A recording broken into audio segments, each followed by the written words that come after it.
We are live here tonight on American Zombie. Like, say what's up to everyone. Mr. X, always, man. Good to see you, brother. Definitely.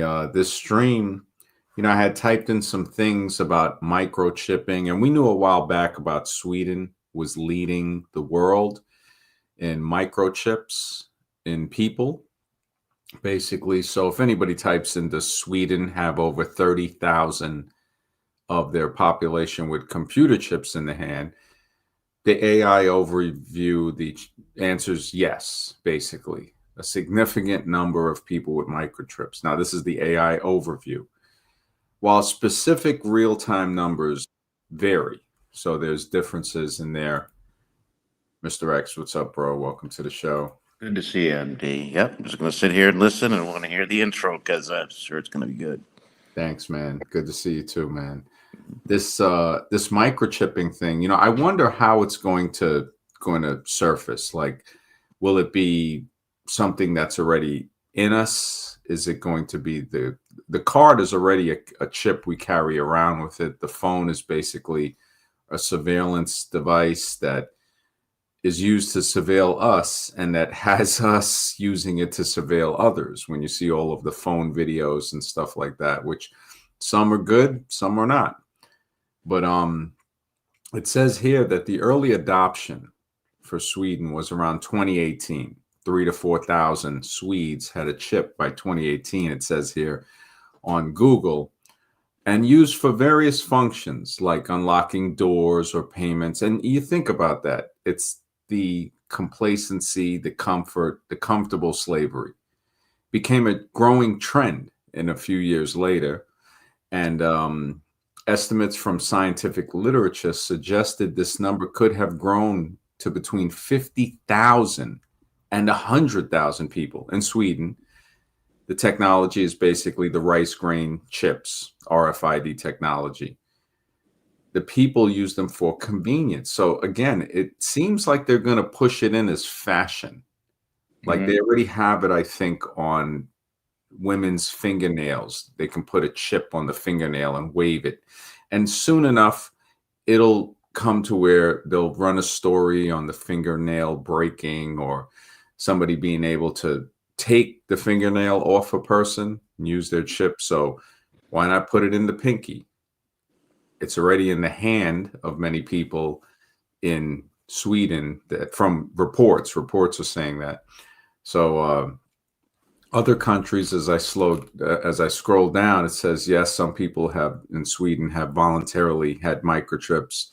The AI overview, and again, digital keys, IDs, payments.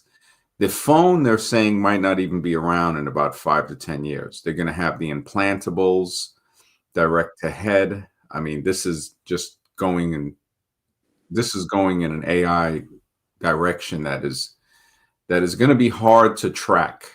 Yeah. And yeah, it's just going to come up. They say United States, the UK, and the Netherlands have isolated cases and experimentation too. So you have that. And there's a few states. Arkansas prohibits mandatory microchipping for employment. California. Indiana tries to say that it prohibits requiring microchip implants as a condition of employment. Now, I can comment well when you get a chance. But huh? No, go ahead, please. yeah, they can not mandate. Probably everybody's going to do that, saying nope, it's not going to be a requirement. But guess what? Good luck getting a job. Good luck getting credit. Good luck. You know what I'm saying? They have their ways. They're not going to say no. We're not going to force it on you. But anything you want to buy and sell, your life is going to be much more difficult, very difficult without that chip. Yeah. Yeah. Very just the way we saw what they tried to do with the jab. I mean, it was just some people say it's a form of terrorism, basically. You had people that couldn't work in certain fields, and now magically you don't need it. I mean, the way they did that was really messed up, man. To tell people that you can't do these certain things, that when the mayor came on TV in New York saying you can get French fries and a hamburger, donuts, Krispy Kreme. Slick Rick, good to see you, man. Yeah, the phones will. Yeah, implanted in the brain. And this is something that a lot of people are saying. I mean, we've heard about nanotech. So Hmm. you're looking at a billionth of a meter. A millionth is a micron. So you're looking at 1,000th of a millimeter. Wow. So imagine something that is 1 millionth of a millimeter. That's a Hmm. nanometer. So a million of those can fit into 1 millimeter, which is approximately the width of the edge of a dime. You know, it just it's it's a tough one, man. You know, when I look at Arkansas and California and them, I just don't trust them. I Yeah. don't I don't trust when the state, the establishment says certain things. Hmm. No, you're right. You're 100% right. Well, it's like, what's coming too down the pike is social credit score. Because I think in China, there it's already been implemented. Um, where you'll get a social credit score based on your behavior. That's going to affect your whole life. And of course, they said it's not going to be mandatory. They're going to say, oh, no, you don't have to have sign up for a social credit score. But the way around it is companies will only post jobs on the sites or on through an app where you'd have to register to get a social credit score in order to even apply for the job, which is perfectly legal because they can advertise their jobs wherever they please. You know what I'm saying? So Hmm. there's always a way around it. Yeah, they can mandate whatever they want to, but it's not going to work unless you want to live so outside the matrix, which most people, let's face it, they don't want to do that. They, Yeah. they want, they want the comforts of computers. They want the comforts of home. They don't want to live outside the matrix. Yeah. Yeah. I mean, the communication is almost it's vital right now. It was I remember when I was a kid, they said a phone, they were saying a phone is a necessity. You need the phone, even though there wasn't a lot of phone call traffic, but for people to get in touch with you, employment, you needed a landline. It Hmm.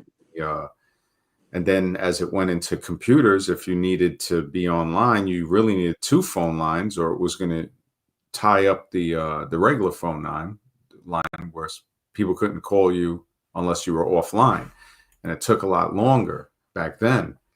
So yeah, you know, Well, it's try live today without the internet or a smartphone. I dare you to try it. Good luck with that. yeah, With that, it's you're right. Yeah, it's really tough, man. Age of Crocodilla says, yeah, they'll use gradualism like everything else. Yeah, they really gradually the frog boiling in the pot of water. By the time you see the bubble coming up, you're already cooked. You know, limbs are coming up already. Yep, vegan bots, nanobots. Yeah, man, it's Mhm. crazy. It's really, yeah, the nanos in our food for the last probably as many decades as we can even remember. I mean, it's so far ahead when we think about it. Sons of God, good to see you. He says it will be equal to people needing a phone for daily life now without only with the chip. Yeah, yeah, I definitely see that. And vegan skeptic, good 100%. to see that. He's right. Yeah, yeah. It's like how I try to leave my phone uh, in certain areas. Like sometimes I'll leave it in my car, but even that I can feel the pull. Saying, okay, yeah, you don't want it to be stolen, you know. Well, one time I forgot, like just recently, like a month ago, I left my phone on one of the shelves at Target. And I said, oh my goodness. Luckily, I was with my daughter and she has my location and we were able to find it, but I was freaking out. It's like the whole Wow. world was coming to an end. You know what I'm saying? It's like, no, Yeah, yeah. my I wrote down some of the numbers just in case, and I need to keep that paper close to me because if something happens, they always say, "Oh, they can recover it." But I mean, what's wrong with writing it down? I mean, writing has something to do with the brain and the mind. When you write something, I noticed when I used to write things, I would remember them a little easier. Sometimes I would write down a grocery list and remember the things. I would try to remember everything without looking at the paper. Um, there's always a give and take. We see that with nature. Mhm. So it's going to give you certain things, but nothing extra, just enough, just enough. And that's what we see with the mind, with remembering things. a lot of us before the cell phone could remember many phone numbers. Yeah. Now, yeah, I basically remember one. And yeah, it's like, why would I want to remember all these telephone numbers? I can just put the name in there. And that alone should show us, like, look at how that works on us. The fact that we see the way we can condition ourselves by having it easier, and then the mind or the brain just somehow says, you know what, I don't need to remember that anymore. It just, again, like nature, it just sheds it away, like an animal shedding away the winter coat for the summer, or growing it back for the winter. Hopefully we can grow back some of this memory. Well, I think we got to swallow our pride a little bit too and just realize we're just regular people at the end of the day. You know what I'm saying? And we're a spoke in the system of the matrix. I mean, there's only so much we can do. Yeah. You know, look, we get sick, we get ill. You know what I'm saying? We get tired. It's just it is what it is. But there's nothing wrong with recognizing it. But at the same time, we're stuck in this system. We really are. Yeah, yeah, the system, we're deep into it, man. There is no Hmm. um they say Mississippi recently passed a law prohibiting mandatory human microchips. I mean, Mississippi, they say, is doing some really, like, ugly human rights violations, like prison labor type of stuff, Hmm.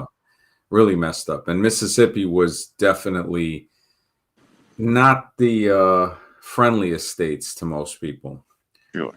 Yeah, we do see that with it. But yeah, a lot of other states, Montana, Nevada, Missouri, New Hampshire, North Dakota, Oklahoma, they're trying to, saying they prohibit mandatory microchipping for employment. But again, what type of form is it going to come in? Like, Right. what's it going to, on threads.com, it says Sweden, more than 30,000 people have opted for the tiny microchip implants in their hand. So that's on threads.com. They're writing about that. And it really they call it a microchip implant revolution. I mean, the way, again, words, the way they push and market, it just it has me really wondering, like, man, what this whole culture of advertisement. I mean, yeah, we are in the AI metaverse, man. Yeah, the AI invasion, man. This is when I look at some of these one BBC story is the microchip implant that lets you pay with your hand. Yep. So this is the advertisement for the Netherlands to say, hey, you know what? These are the good things you can do with it. No, don't worry. You don't, why? Why have a credit card to put it in there? And of course, the fear, man. And not to say that there aren't people out there that will try to, physically take something from a person. Hmm. We have the identity thefts. I mean, crime will always increase when there's things that keep some other people back, or they feel like they're not included. It reminds me of that saying, a child will burn down a village that they've been outcasted from. So the outcasted child will burn down a village just to feel the heat, just to feel some warmth. And when society, they say society creates the crime that the criminal commits. So when we look through society, and people look at, what they call it, vagrancy at one point, if you didn't have enough money on you, if you didn't have $10 or more, you could be considered a vagrant, and vagrancy was a crime. Yeah. So therefore, being poor was a crime.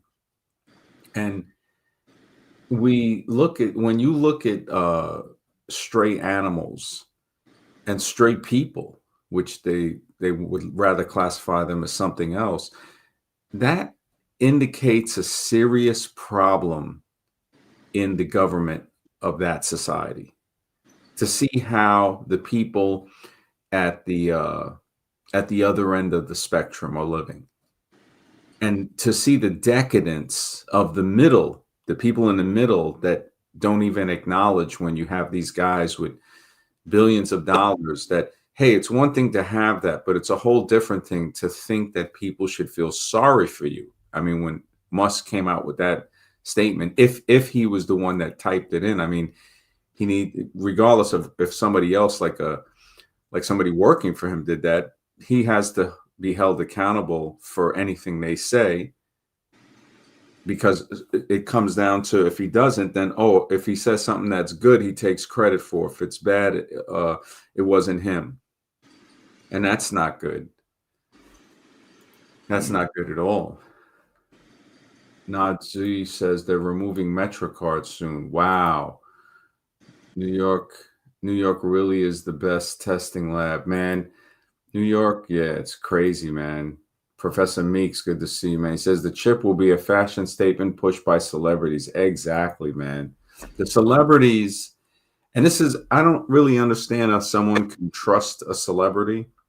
I remember now that I recently just seen, like, they're popping up a lot of videos on celebrities, older celebrities that were blatantly racist and closet racist. Kirk Douglas and John Wayne and a lot of these guys, uh, the truth comes out. You can hide the truth for so long. And you know who was really coming out spilling the stuff was the guy that played Haas on Bonanza. I forgot his name, but he was the big guy, and he came out and he said, "Look, you know, if you really knew what these people thought about you behind the scenes, you would look at them totally different. That, you know, they idolize people without ever looking at their shadow." Mm. And you know, you'd see this, you know, they gave instances of it. So it's not like, you know, somebody might say, oh, you know, this is a left wing type of thing. It's like, no, when you have guys that are just trying to play background music in the jazz band and they don't want them there because they're not of the right color that Hollywood at the time would deem correct, that's horrible. I think Bing Crosby was one of the biggest ones that didn't want any black guys in a jazz band. When you think about it, how ironic is that, right? Yeah. A jazz band. So, and this is definitely not an attack at all on anybody in particular. It's to say it's the behavior we're looking at, the behavior that people can improve, because that's what makes a better society. Mark, good to see you, man. Yeah, it just, the rat race, man. Rat race of the lab rats. And if you win the race, you're still a rat. That's the craziest thing, man. Mhm. That's the craziest thing. The most vulnerable grid in the USA is New York City. Yeah. The lights out situations. Yeah. The zombies would go crazy. I mean, they had it back in the day. 70s, right? They had a huge blackout. Oh yeah. Yeah. It definitely had some serious stuff with New York City. It just looking at a city itself and how they're run and how people become so dependent on turning on a faucet, that's where I think the slavery begins. I Yeah. remember as a kid, my grandfather was a farmer and they had a farm and they had a well. You had to pump the well, the handle in the front. It's crazy. And I was looked at as, you know, I'm soft, or, you know, not rugged enough, you know, because I didn't come from the country. But then eventually now, I mean, the country is where it's at. But when I look at that, I remember my grandfather milking a cow when I was like about maybe 7. And I drank some milk from the enamel cup. You know, he squirted into the cup and it was warm. And when you think about that type of milk, they say is supposed to be very nourishing. It's supposed to have more stuff in it that is actually safer than when you homogenize it.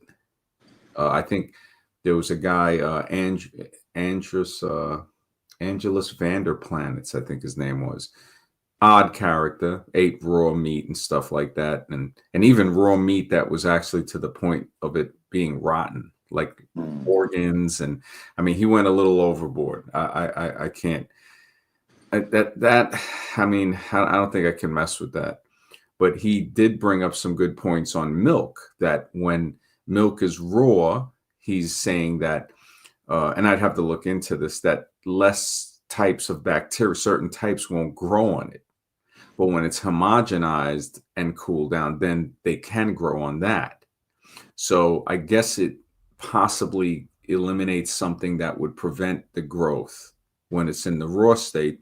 And I'm not sure. I got to look this up. This is my opinion, according to papers and stuff and what other people have reported on it. But it makes you wonder when they start arresting people selling raw milk. Yeah. I mean, they had what was it, in California or Colorado, in some of those states, where they had SWAT teams, basically. I think it was like Mm. armed law enforcement going to arrest people for selling raw milk. Wow. And it just shows you the power of the dairy industry. Yeah. Farmers with guns, man. And I don't even know about that because it's probably kept pretty quiet. They're not going to really promote it too much. You know what I mean? Maybe hear a story here and there, but you got to do your research. You know what I'm saying? It's the news reports other things, but Yeah. behind the scenes, It's, Yeah. No, definitely.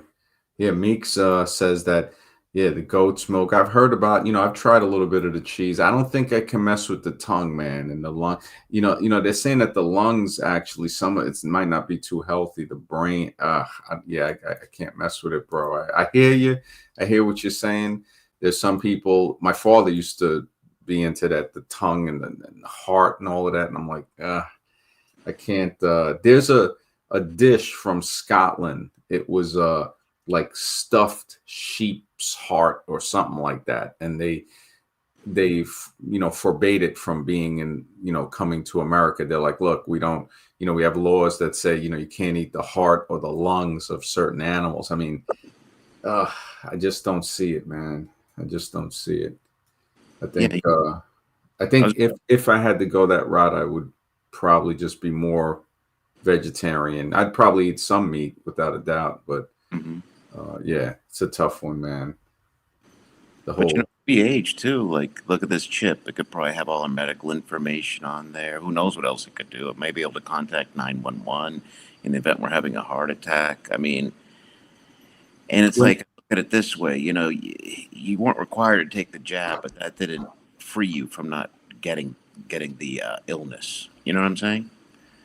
So they have a way of setting things up where it's either you do what they want or you won't survive, basically. yeah, exactly. I mean, think about it. If you're older and you need medical help, that's the perfect that people will be lining up for that. They'll be coming to people's house because I remember when I was younger, they had the thing they would wear, the button they would press in case they Oh, fell, hmm for medical alert, for somebody to come and help them up. And you know, I think about it like it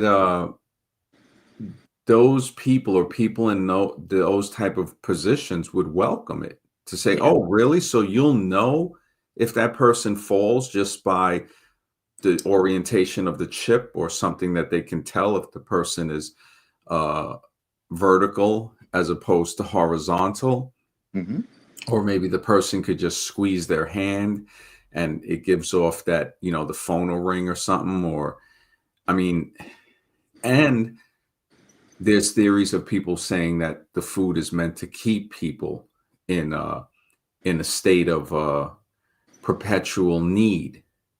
yeah. Yeah. It is. It is. I agree 100%. I'm not disagreeing with any of that.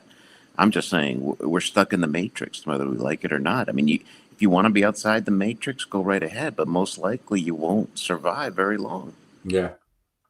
Yeah, exactly. You'd have to be so prepared. Mr. Super Sidewinder, good to see you, man. He said they are way past chips. Yes. Wireless to nano. Yes. I could definitely see that. I could definitely, yeah, the robots. It's going to Elysium. Remember that movie Elysium, when the cops, you know, were robots basically.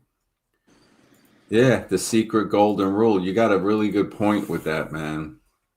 With the but when I think about the fruitarian diet in, again, the movie, the Time Machine, the Eloi were fruitarians. Yeah, that's right. So it's like the Morlocks were raising them, saying, "No, we want our flock to only eat fruits. The meat tastes better." I mean, the Time Machine, the original one, is a really good movie to check out. Oh, I know. I've seen plenty when I saw it when I was a kid. I love that movie. Yeah. Mhm. As I read up more on it, they were trying to give of course, it was like a pro evolution movie, saying that this is what they evolved into, Mm-hmm. the fairy tale. But it was trying to say that the Eloi were the evolutionary descendants of, after a cataclysm, of like the Victorian upper class.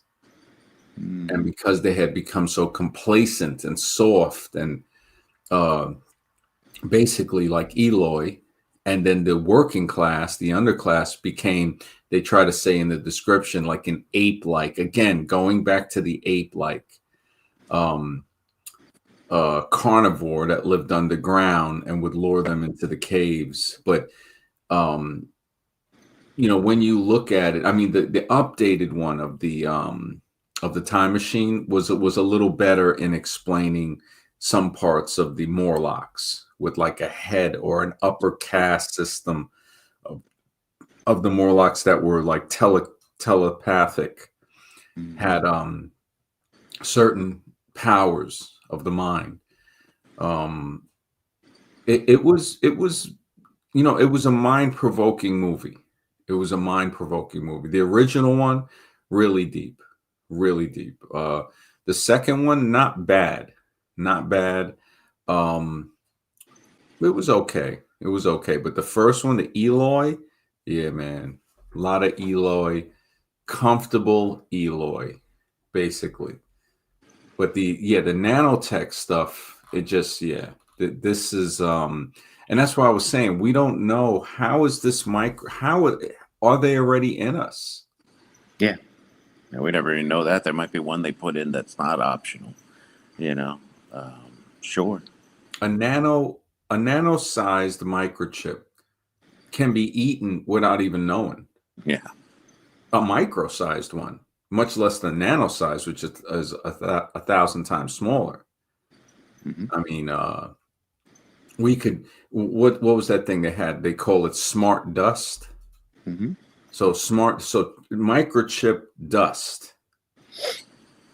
I mean, could it be that's what's falling to the sky? We don't even know. The fact that they're finding plastic in almost in every, they're saying not almost every, but in every semen samples that they test. That's crazy. I got to look that up even deeper. Plastics, and I wonder if it's in women's reproductive uh, organs. Yeah. I mean, with AI technology, we're going on a whole different level. And like I've said, is this technology is just ones and zeros, like we see in the Matrix movie, with how they said ones and zeros, or are we going into another spiritual realm that we're entering into another era, another age? Who knows? Of course, I don't believe everything's on the physical level. So, what does the future hold? It's. I mean, I could easily see this. I understand how they, and I talk to Scribe and so forth. Like the humans are in control right now, but who knows how long they could be in control of this AI? Some of the experts say that they won't be in control of it. It'll be in control of us.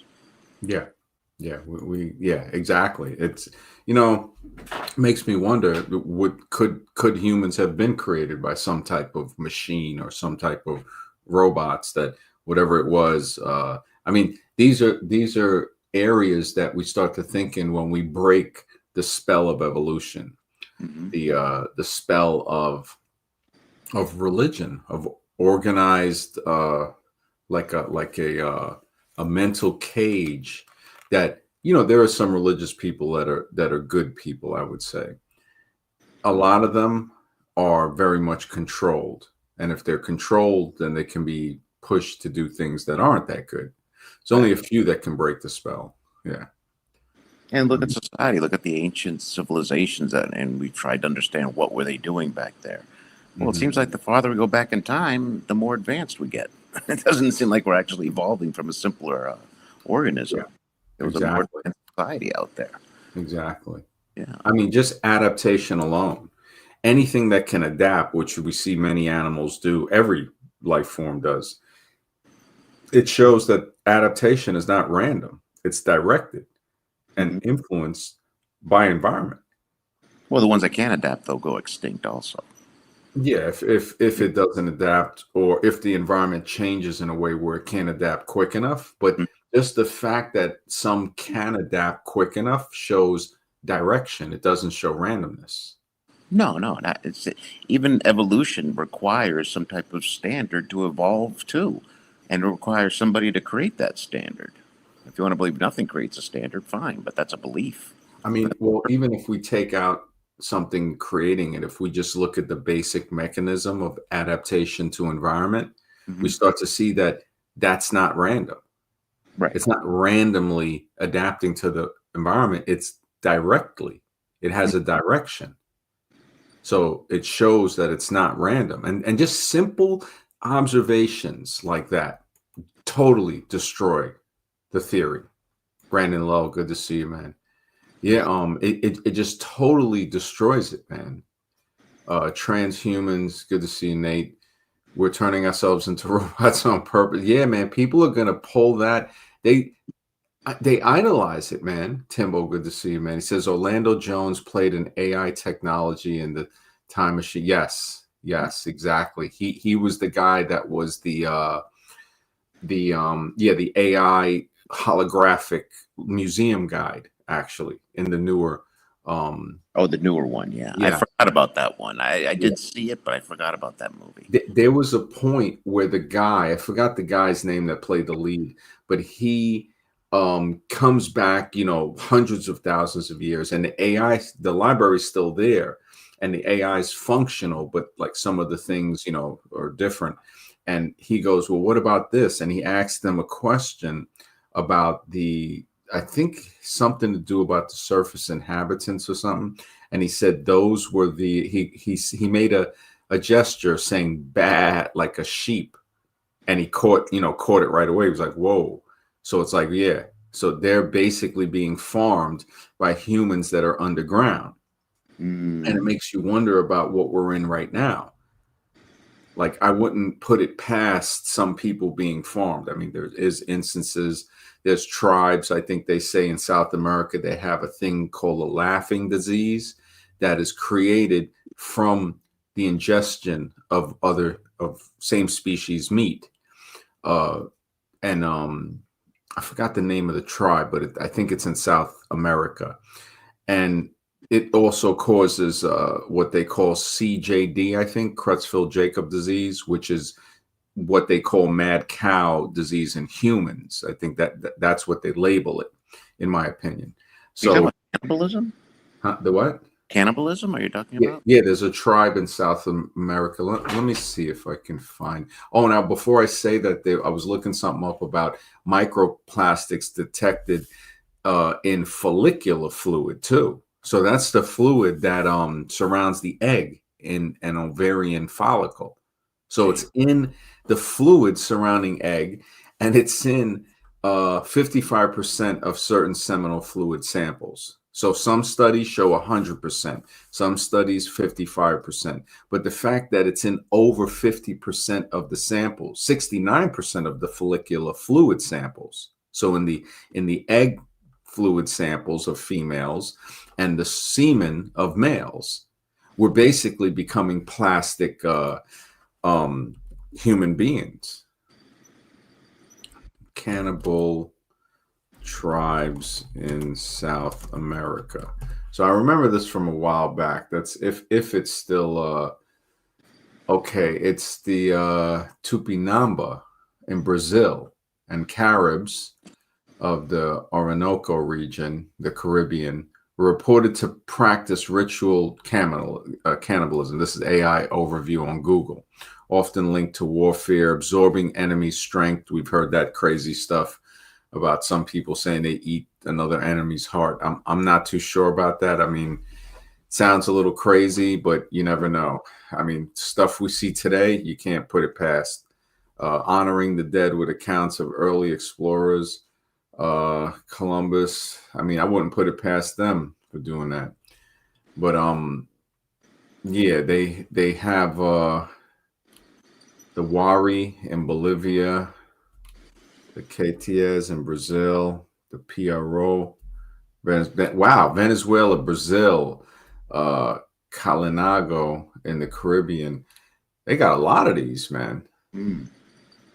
And they said that, cannibals by Spanish colonizers, possibly to justify enslavement through the practice, was likely ritualistic, eating enemies to intimidate. Man, this is you wonder, you really wonder what would push a. It's like why?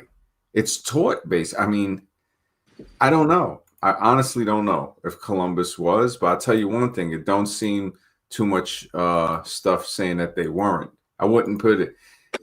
I wouldn't put a lot of past these guys. I But you mean, see why even being tribal isn't necessarily always better. It's like you can't win. There's yeah, no nirvana out there. There's no exactly. perfect place to be in. It doesn't exist. Thinking is the only thing. I forgot who said it. I think, therefore I am. So the thinking, I mean, when I look at the tribal condition, let's call it, Hmm.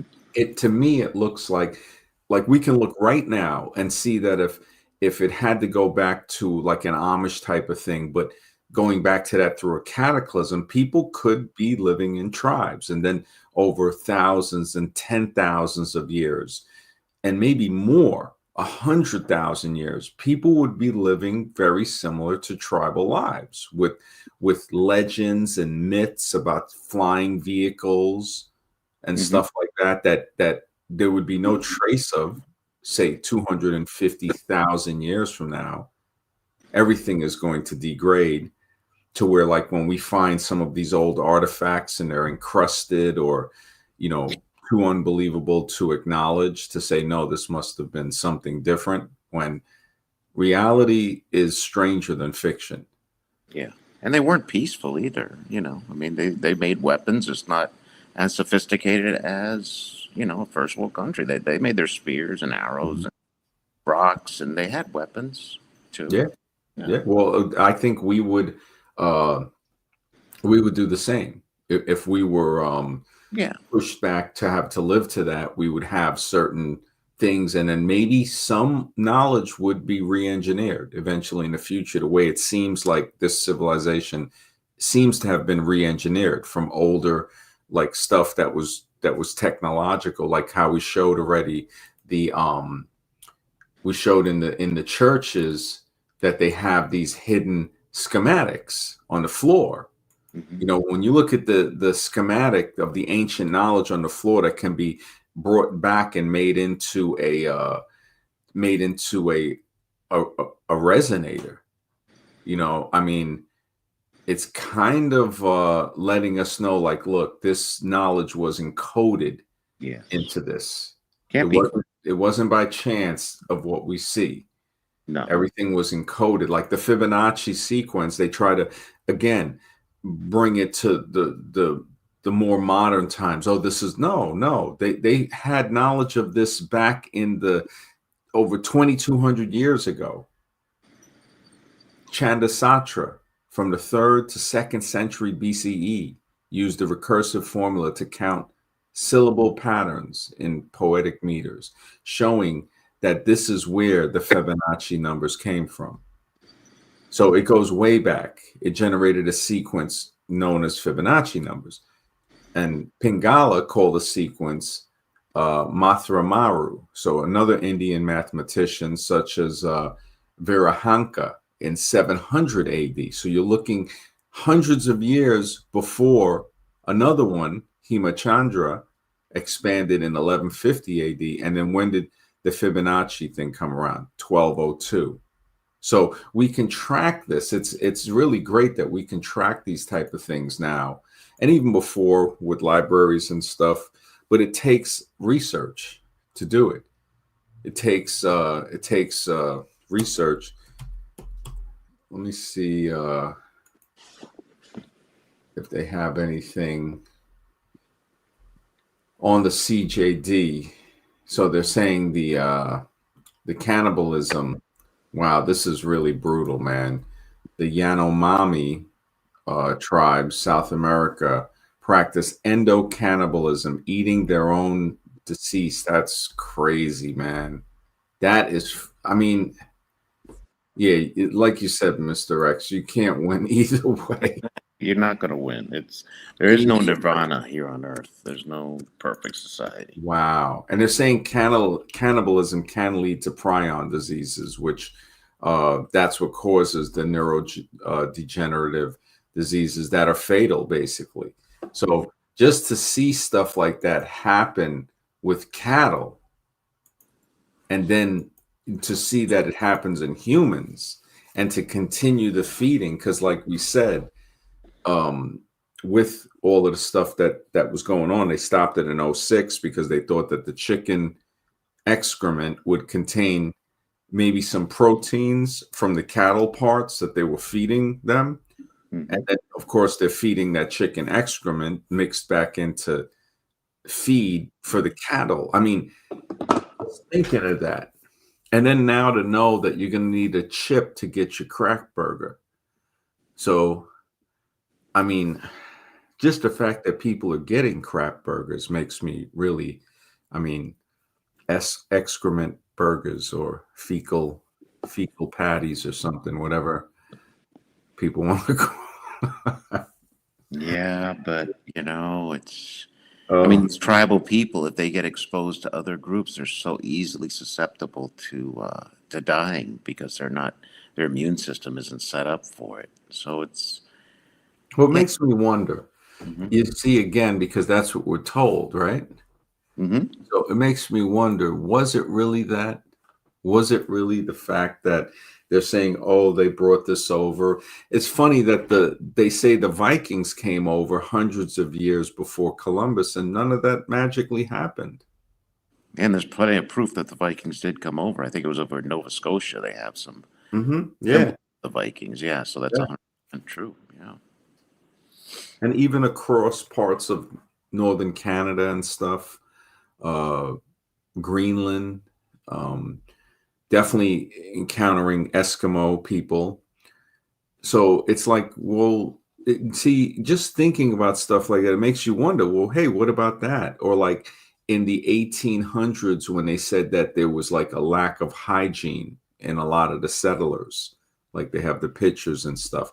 Well, how is it that settlers, or, that's a nice word to say, come over and it's like they have amnesia on how to take care of hygiene? Meanwhile, the Vikings, hundreds of years earlier, had good hygiene. Like, Mhm. where did that knowledge go? Where, was it like some of these people say the reset or the Cabbage Patch Kids, like Guy Peterson, when he came on here and talked about his book, um, he's saying that some of these people possibly were cloned from some type of ancient technology, and that was the I think he's saying that is how these areas were repopulated. Mhm. So it's a fascinating theory, that would require a lot more research, which, yeah, it's really, it's a possible, the universe is always weirder than we can imagine. That there was definitely some mysteries when they say, yeah, like Magic Man, what's up, man? Talked about the giants and, a lot of stuff like that. And I don't think these people were Indians. I used to ask people, they get a little defensive when I said, well, when did they come over from India? Right? Aren't Indians from India? That's what Yeah. I would think, It's like it's like calling these people Germans over here. The first thing, well, they came over from Germany, but magically that's not talked about when we, because we've been taught to say that these people are that. But when we look at people in India, then this, of course, is just for learning purposes. Indians in India seem to be able to grow beards very similar to Germans, like straight hair on the face as Hmm. well on the head. We see this in Sri Lanka. We see this throughout many parts of India. Very straight hair, straight noses, straight hair, the ability to grow full beards. So that's another thing too. Not all people have the ability to really grow that type of facial hair, which we see as we go more east on the Asian continent. We see, like, if you look at people from Thailand and Vietnam and Cambodia and Laos and China, Korea, Japan, you don't see a lot of people there with full beards. Maybe Japan, you might see some, but not as much as China. You see more of like the Fu Manchu, you know, the little like kind of small bits of hair, you know, stylish kind of thing. But yeah, these the study with the microplastics and reproductive fluids is just, it's kind of frightening when you think about it. The fact that they're finding this in the follicular fluid of ovarian, of, you know, the ovaries, this is like, and then finding it in the semen, and nobody seems to care. It's insane. Like, what is, you know, I wonder, let me see, are babies being born with microplastics? You know, it would make sense. Yes. Oh my goodness. I typed in, are babies being born with microplastics, right? On Google. Mhm. Right. AI overview. Get this. This is crazy. Yes, it says babies are being born with microplastics, even smaller nanoplastics. Of course, we know that's 1,000 times smaller than a microplastic in their bodies. Multiple scientific studies have confirmed the presence of these particles in human placentas. Oh my goodness. A newborn's first stool and amniotic fluid. This, man, I got to do a stream on this.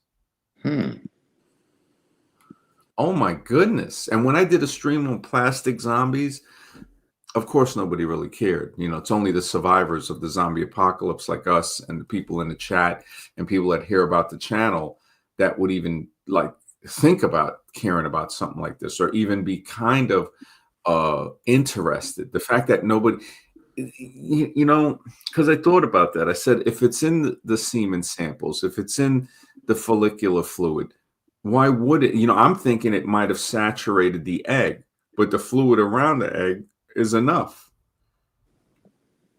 And this is not a national emergency type of thing, right? Yeah, and look what it does to our health. It's like, you know, don't take the chip or you're still filled with plastics and you won't make it. It's like they put you in a corner that you can't escape, you know? We're producing people with nanoplastics in them.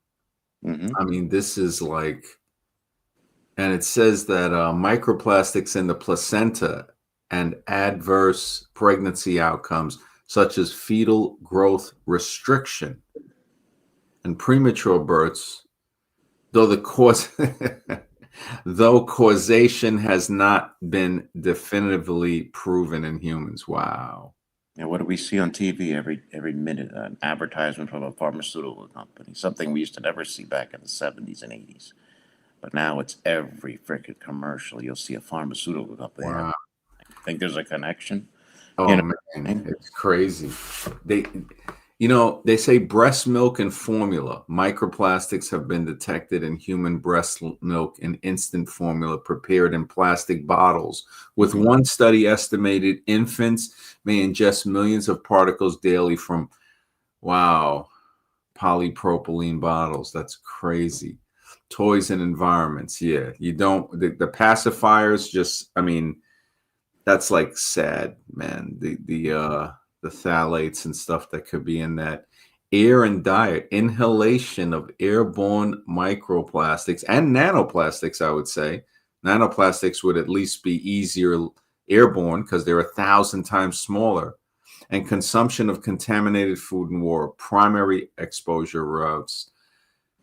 Living in the zombie apocalypse of the mentally dead. Not many people care about this. This is MD, I'll be right back. I have to get ready for work, but if yeah, you're still sure. on in 30 minutes, I'll be back. Sure, sure. Take your time, man. Thank you. Yeah, Thank you for being on. absolutely. Appreciate it. Yeah, this is This is crazy, man. Yeah, the mustaches, and I think that's kind of stuff has been happening for a while. When we look at the the hormones, people have been reaching puberty at a younger age. All of this happening, and none of it seems to be important. The most important thing is chipping people up. Digital ID. It's coming again. Like, it's actually kind of, again, like a fear tactic, but it's probably a fear tactic that it's just a matter of time before you get the chip. I mean, how many people go to an establishment to pay their bill? I don't think that happens anymore. I think people pay online. They'll pay online and they won't mail a check or something like that. I mean, it's convenient, but it's beyond convenient. It's also in some ways more safe. It's immediate, does have that convenience to it because you get it paid quicker. Boom, bill is paid. Um, it has its benefits and drawbacks. Food, growing and getting close to how we get our food is so important, but it seems that people are getting more distanced from it. If something looks good and tastes good, they don't care what's in it. I mean, for me, it's always been a thought. When I was younger, I didn't care. Straight junk food zombie. Once it looked good, once it tastes good. I mean, you look at people today, and I don't look at them with any type of from a pedestal. I just look at them in horror of what I was when I was pure American zombie. When I was pure American zombie, man, I look at it and I say, wow. And digital ID, man, the social, good to see AP 530. Yeah, I honestly think we're already there, man. Yeah, the brain chip. People today would probably say, okay, they're ready to get the brain chip. I mean, we're like experiments in a big open cage, just like similar to the farm animals on farms. I mean, just the fact that one, there's no, and I don't expect outrage, but interest, just basic interest. There is no interest or care with the fact that people's reproductive cycles, their semen, their follicular fluid in the woman's around the woman's eggs are being detected with microplastics. Babies are being born with microplastics, the placenta, the amniotic fluid, breast milk that they're ingesting, the air, not a peep. It's Kardashian, Kanye, football games, music, movies, sports. I mean, I really don't know. It really is a zombie apocalypse of the mentally dead. No, it's very rare that people care when I think about this.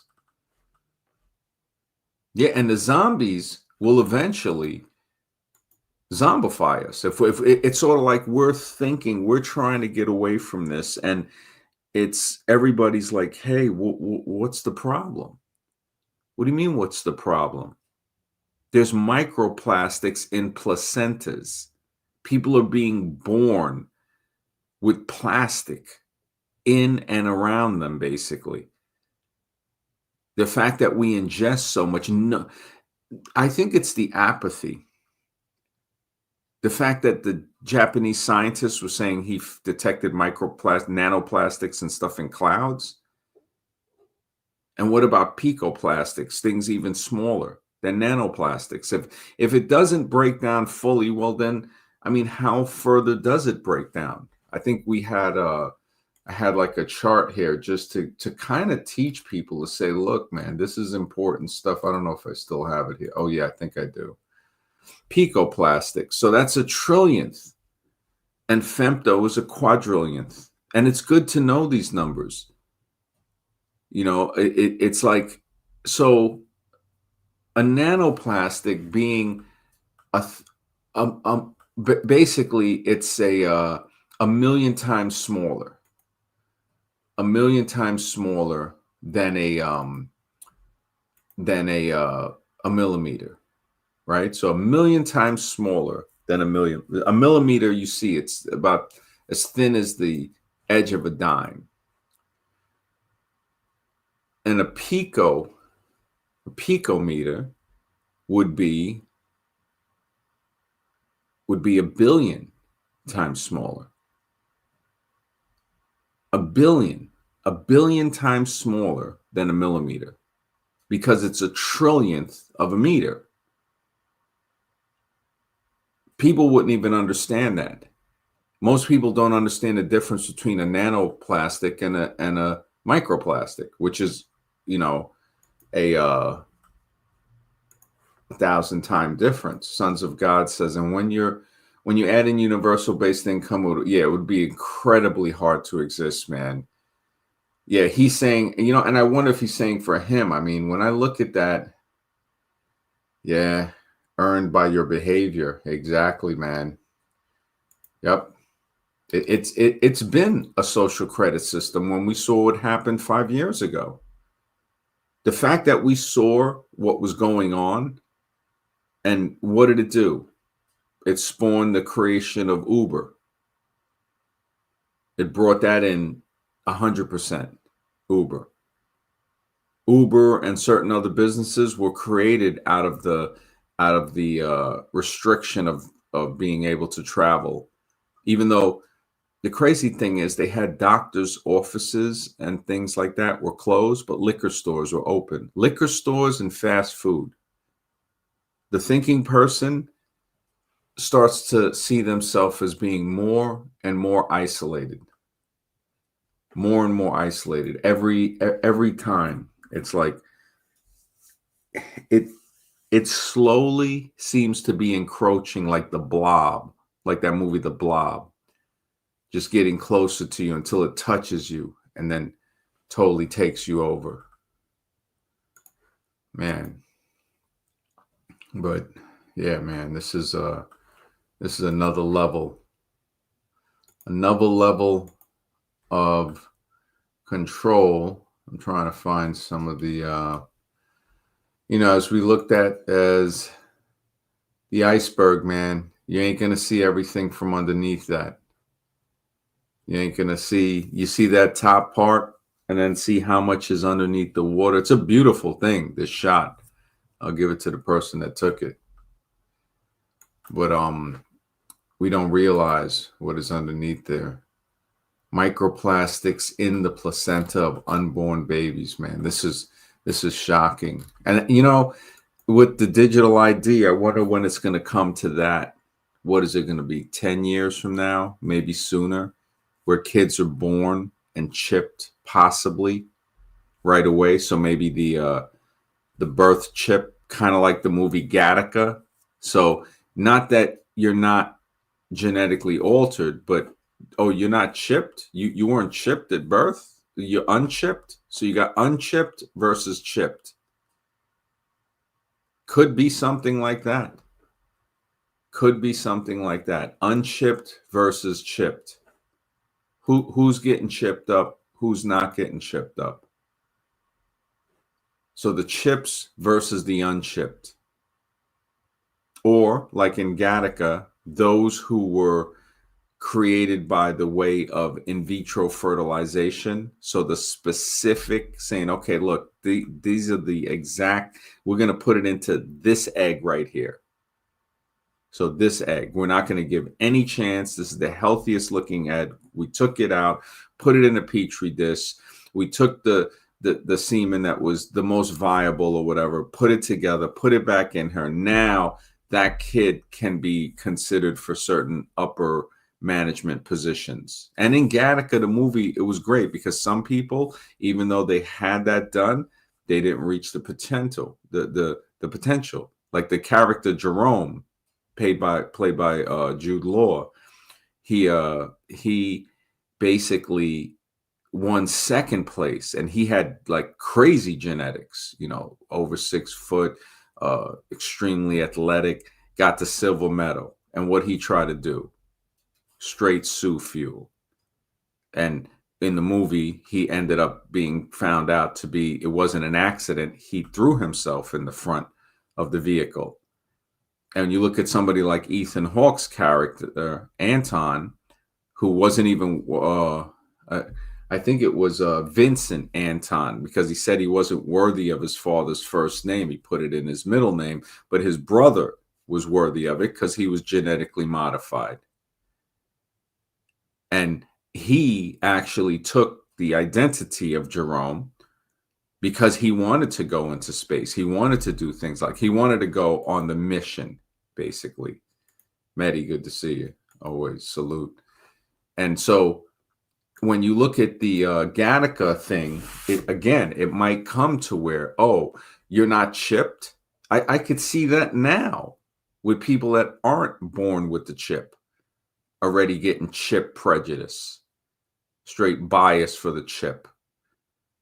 I mean, we saw it with Gattaca, and Gattaca, you do see that. We see it today. You know, you look in society and you can't deny it. If you deny it, it's at your own peril. I feel like I'm in a cabin, like in a zombie movie. I'm in a house that's like, it's like I'm broadcasting, hiding from the zombies to see if there's any other survivors out there on the American Zombie Channel, to say, hey, you know what?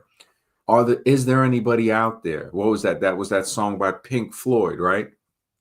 Is there anybody out there broadcasting live from the zombie apocalypse scenario, seeing if there's anybody out there that thinks, is there anybody out there that thinks that microplastics being found?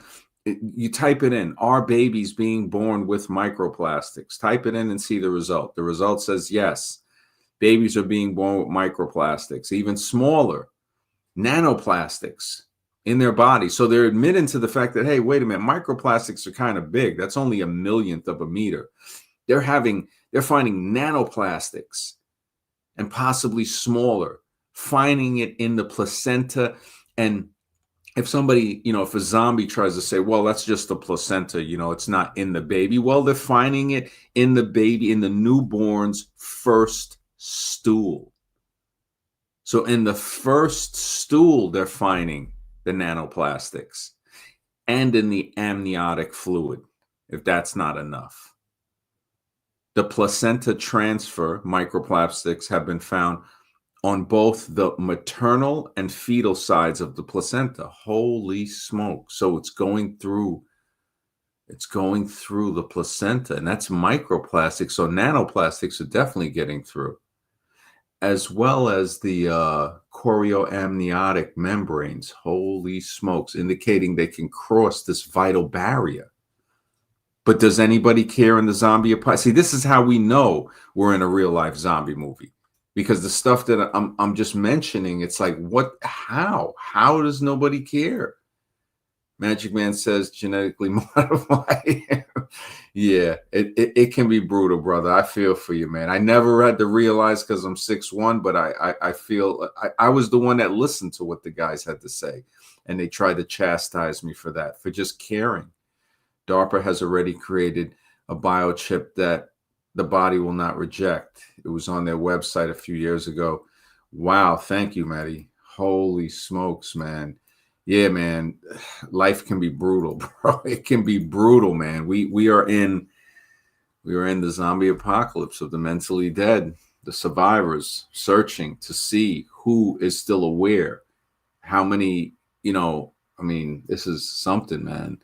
Now, going further on the microplastic search, to find out that it's in all these parts of the birthing process: placenta, newborn stool, amniotic fluid, chorioamniotic membrane. So, you're looking at it, just an amazing amount of stuff, presence in organs, right?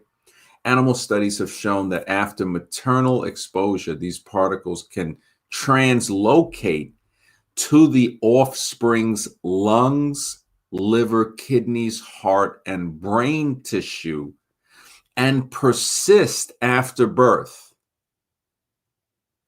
So when I look at zombies having kids, and there's nothing wrong with people having kids, but zombies having kids, not caring about it. A person having a child and caring about it, well, of course, they're not zombified to that extent because they're saying, look, this is a serious thing. My child is filled with microplastics, not just from the outside world, but from the gestation process, before the gestation process, from the seminal fluid containing microplastics of the father and the follicular fluid of the mother that surrounds the egg and other parts, which the placenta, as we've seen, amniotic fluid, just coated with nanoplastics. This is some serious stuff. And in the plastics, the chemicals in the plastics, such as phthalates, bisphenol A, are known endocrine disruptors that could interfere. They may or could interfere. Well, they can, but they may interfere with the development and are linked to potential issues like inflammation, immune system disruption, neurodevelopmental problems. Now, this is on Google. I'm reading off the article. This is my opinion. Anybody can read it. Anybody can go through it. But that's why we have American Zombie today, because I'll go through it for you, explain it. Maybe people will add stuff in like we do have in the chat. People are adding stuff in. I really appreciate that. Yep. Yeah, exactly. And the lead paint, I wonder about that when they put the lead paint, because remember, signals have a problem going through lead paint. So was this, I mean, it goes 50, 70 years back. We don't see stuff until it's a half a century old, at least. So maybe they were removing the lead paint because they knew once they had these cell phones, who knows, will a cell phone work in a place that has lead paint on the walls? If the signal won't come through, because remember, spotty reception was what made the cell phone not really take off. I mean, people still put up with it, but if you have clear reception, you look at it, I mean, people, when they don't get clear reception, you already see the zombie come out.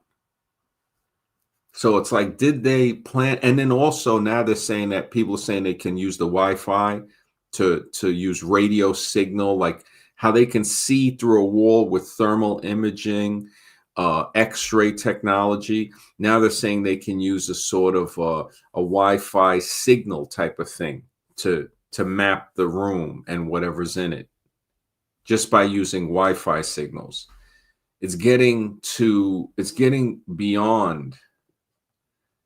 It's getting beyond some stuff. I mean, I have a meter that I can check the Wi-Fi signals on, and also the cell phone signals. I actually have mine, like my avatar, wrapped in aluminum foil, or how they say my brothers across the pond, aluminum foil. And that is why I put the avatar like that, because people wear a tinfoil hat. I got the whole avatar covered in tinfoil to let you know where I'm at. It's straight tinfoil city. I think they had a lady channel called Tinfoil Hat Lady. She was the only one back in the day when I bought a book called it was Flying Serpents and Dragons. And she was the only one that actually had a YouTube video about that. Kind of odd, but you know, it's always good to find somebody like that's into knowledge. But the potential health concerns, like we said, neurodevelopmental problems with some of these microplastic things that they're saying. Recent studies suggest potential correlations between higher concentrations of microplastics in the placenta and adverse pregnancy outcomes, such as fetal growth restriction, premature births, though causation have not been definitively proven in humans. Really? So you think so? You got microplastics and everything from the semen to the egg fluid, and now the placenta and all of this, and you think that the restriction of fetal growth and premature births could have something to do with that. Really? Really? I mean, the language that we have to take to be careful, I understand. I mean, it really makes me wonder, man. In addition to exposure in the womb, infants face further exposure after birth, of course. And we talked about that, the air, the diet. Society for Maternal Fetal Medicine has some pretty good articles about that too. And then, people ask, does every human have microplastics in them? The AI overview says yes. We're all microplastics. It's kind of like, man, it gets to a point. They've been detected in the blood, the lungs, brains, organs, and even placentas. We have that. How they get into the body, ingestion and drinking water. That's the primary source. So through the food and drink, inhalation. That's crazy, man. From household dust, plastic dust, that is. Skin contact. This is some products like certain sunscreen, deodorants, and tampons can also lead to skin absorption. And tampons, there was something in the book Nightmare on Sperm Street about toxic shock syndrome in Nightmare on Sperm Street, about how the certain chemicals and stuff that are in certain tampons can have ended a few women, have ended, especially birth control too in those books, especially like that. And secret words, of course, you already know. That's gonna let you. The stuff in there is just unbelievable. The U.S. presidential election, the fact that that can be rearranged to spell elite hustlers in a deception should tell us that there is a hidden language within English that is trying to speak to us. President spells is pretend, and then this phrase spell elite hustlers in a deception. I mean, and what do we see when we see a presidential election? We see elite hustlers in a deception, basically. So it's kind of telling us something that we might have already known, but the fact that it's relating to it says, well, wait a minute, how is that possible? How, when they talk about the Simpson stuff, say, oh, look at this cartoon, and it foretold something that they think, happened. It could have foretold it. Well, what about the language? What about the fact that you can look at certain phrases in the language and it can be rearranged to spell something that's related to the phrase trying to warn us in some way? Like the president, hey, is pretend. So the president is not real, it's saying. If we look at the secret words within this phrase. So the fact that we can look at the phrase president, or the word, and see the phrase is pretend spelled from it. The U.S. presidential election, spelling the phrase, that one is like one of the most unbelievable ones. And I color coded it so people can actually see it a little better and to say, wait a second. So you're telling me that those letters, not adding or omitting any of them, using every single letter, can be rearranged to spell elite hustlers in a deception. So elite hustlers in a deception can be rearranged to spell the U.S. presidential election. That's just, it's shocking to say the least. Secret words exist. Secret words exist, man. And when you see, like we talked about stuff in nature, we talked about other stuff, like, you look at the lizard just straight blending in with the branch. And then when it gets up, it's like, holy smoke, that's a lizard. I mean, for nature to show this to us, and then we see it in language, hidden stuff. It's like camouflage is everywhere. Camouflage is everywhere, man. It just, man. But back to the digital ID, man. Is it in us? I mean, the microscopic scale of what they can create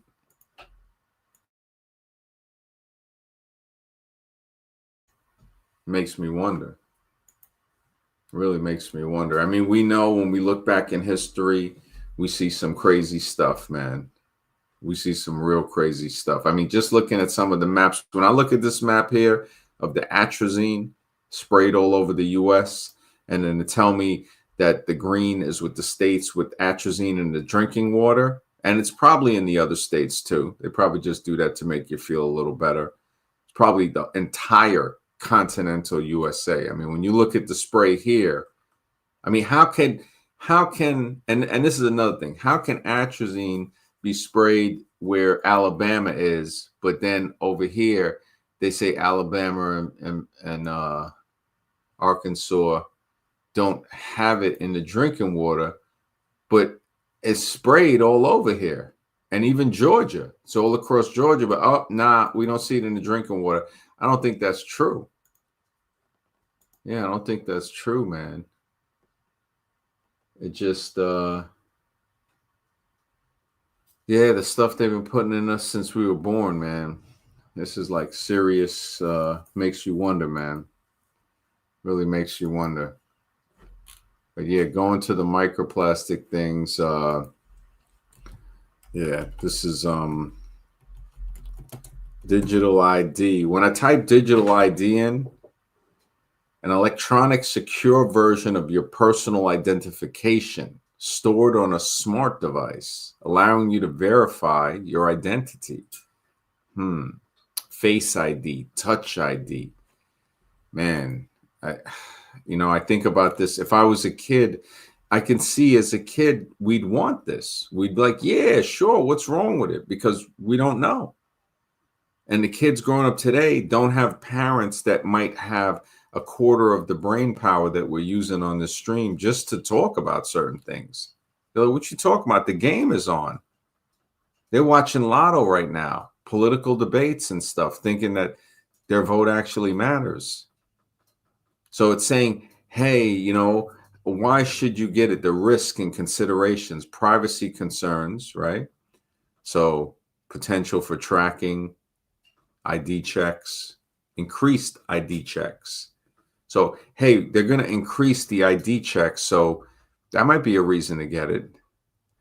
Malware, phishing, device dependency. Losing your phone means losing access, but not if you got the chip, not if you got the digital ID, the nano chip. You won't even feel it. You can eat it. We got it in this pair.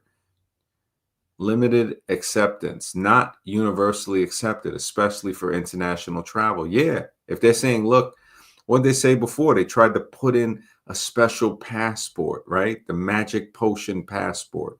You need to get a passport that says you took the magic potion, basically. And now all of that stuff, it vanished. It vanished. Actually, people are coming out and blaming people now. Is the digital ID coming to the US? Yes. Yo, the AI overview is insane. Insane. Yes, digital IDs are already here in the US with states issuing digital driver's license for wallets like Apple, Google, and Samsung. Oh my goodness.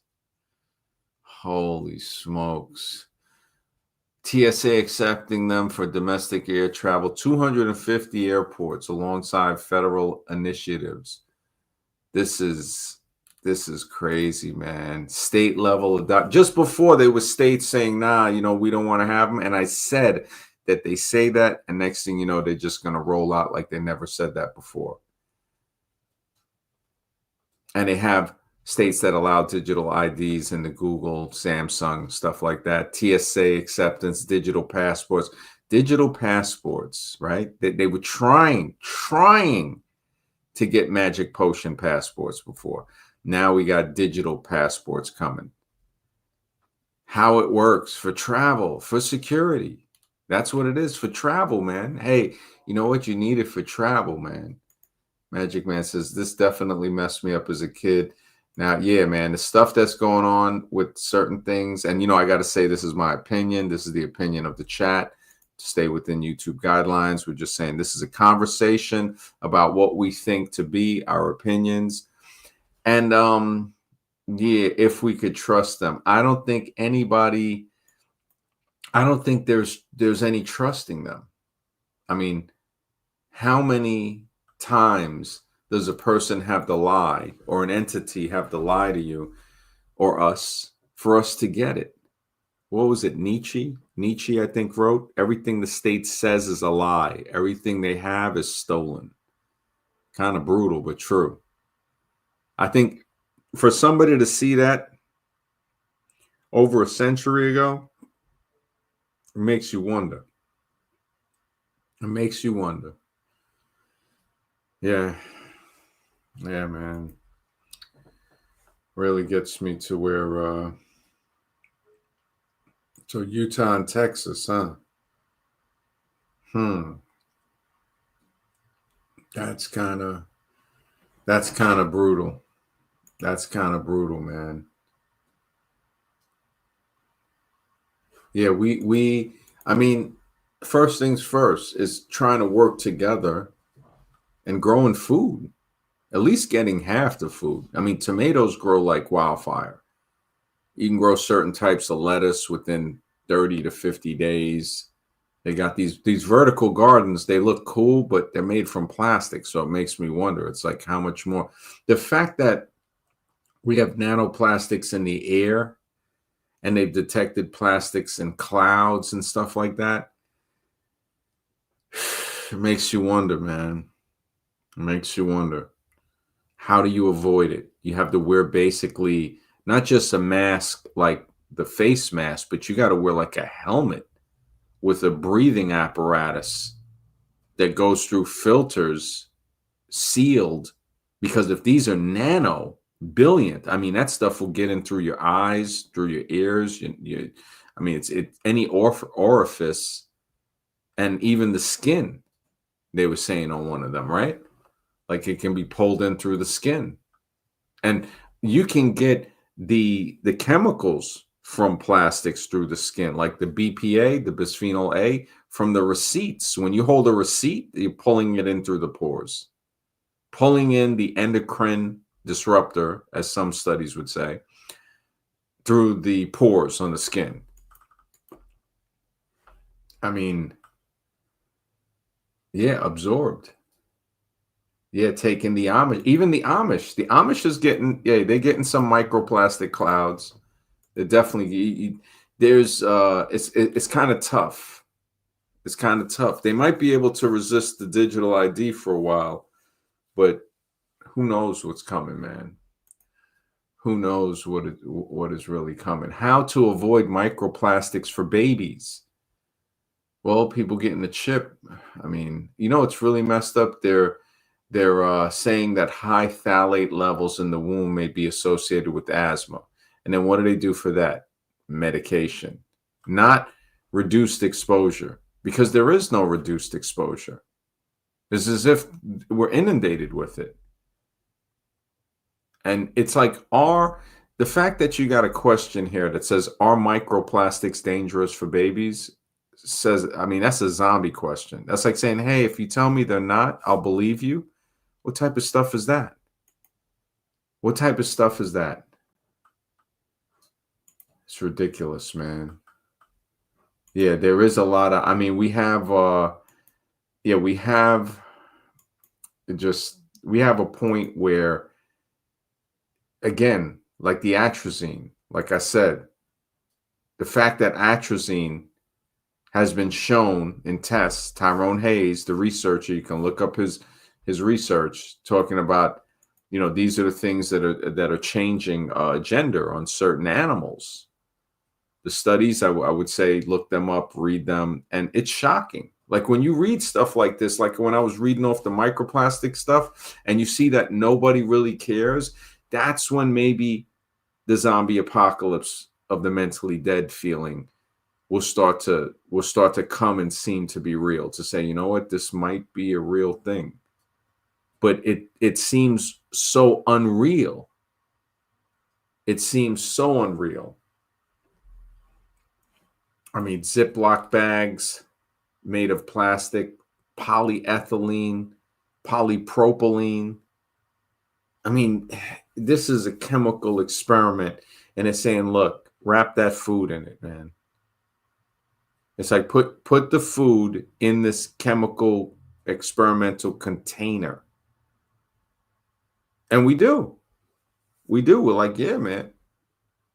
Let me put this food in there and get some microplastics on it. They don't have enough microplastics on it. We're just going to put it in this bag, plastic it up for some people, get get the right taste on it.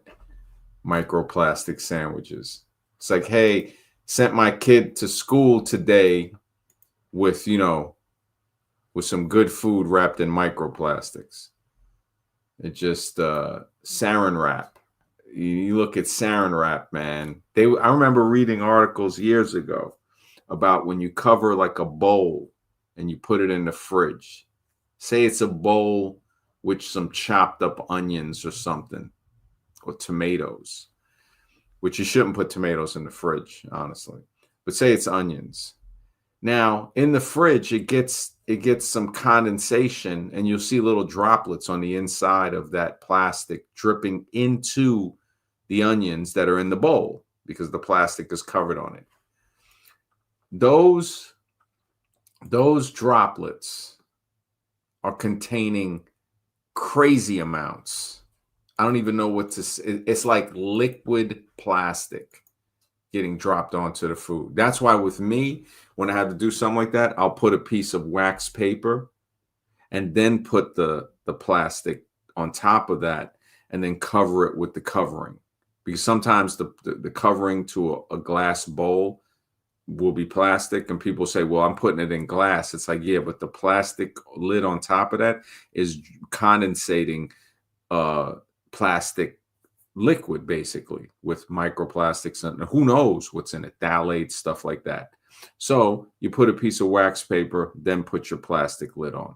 Or if you don't have the lid, you put the wax saran wrap, cover it over, put it, like that. So now if it drips, it's dripping onto the wax paper, and you're trying, which most zombies don't even want to try. Good to see you, Azvarun, always, man. And yeah, it really, when I think about the whole digital ID thing, the whole plastic thing, it gets me wondering, man. I remember a long time ago, they used to have the Tupperware parties, and the Tupperware, we already know, right? Can release microplastics, especially when scratched. They always get scratched up, old, heated, like in a microwave. The microwave in itself, if you're using a microwave, straight zombie behavior right there. Straight zombie behavior.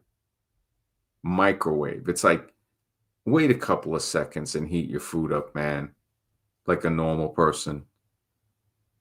But I can't say that to anybody because so many people will use it. And when I was a kid, I remember thinking a microwave was like, wow, this is amazing. But for some reason, I didn't really like it that much. I noticed the difference with that, eating that type of food, getting, you talk about the unnaturalness of it. It's crazy, man. The unnaturalness of a microwave. But hey, to each his own. Now we got digital IDs coming in. They say it's already in the USA. I really wonder about it. It's like, you're not even going to need the phone to do the digital ID because everything is under surveillance. You walk in, oh yeah, how you doing, Mr. So-and-so? What do you mean? I didn't even tell you. It's like, yeah, no, all your stuff, we got all your stuff. As soon as you come in, the camera recognized you, printed out everything, told us everything about you. Kind of like when they type in your license for your stats and the stuff pop up saying, hey, you know what? um, this guy has this on his record. So that's in the open now. Mr. X, good to see you again, man. Yeah, I was looking up a little bit about the effects of plastics on her, and AI generated Google said, yeah, it attacks the immune system. It really weakens our immune system, which seems to be the case. So we're more susceptible to diseases now than ever. That seems to be the game plan. Yeah. I mean, and it's everywhere. Milk cartons contain microplastics because they're lined with a layer of polyethylene plastic. Hmm. So it shows how those plastics, those microplastics, can migrate from this plastic into the milk. But who Hmm. cares? Who cares? Additionally, milk can be contaminated with microplastics during other stages of production, from farm processing and packaging, inner lining, storage, the storage in plastic containers, farm processing. Microplastics can be introduced at the farm level from feed, milking equipment. It's holy clothing and machinery. This is like, wow. And the health risk, of course, is just the health risks are a list, basically. Nutrient absorbent microplastics might interfere with the body's ability to digest and absorb nutrients. Say, hey, you're not getting enough nutrients, man. I wonder why. And the pharmaceutical coming out with that, like, oh, you're not getting enough nutrients. All right, we're gonna see what's up with that. We got something for that. We got something for that. Look at that virus in the 80s. I don't know if I can say the name. It starts with an A, but it was like a major panic. It was all over the place, the sexually transmitted diseases in non Mm-hmm. heterosexual men. Uh-huh. Um, I mean, non heterosexual men have existed since the beginning of time, but all of a sudden in the 80s, this disease exploded. And what did it do? It attacked the immune system. So that seems to be, these diseases all share a common characteristic of weakening our immune system through plastic or through Mm-hmm. disease or through transmission. I mean, and the reason I Yeah. say, why did it explode in one decade after thousands of years? Mm-hmm. You got to figure it was planned out. It Yeah. seems to be the case. Really does. It really does.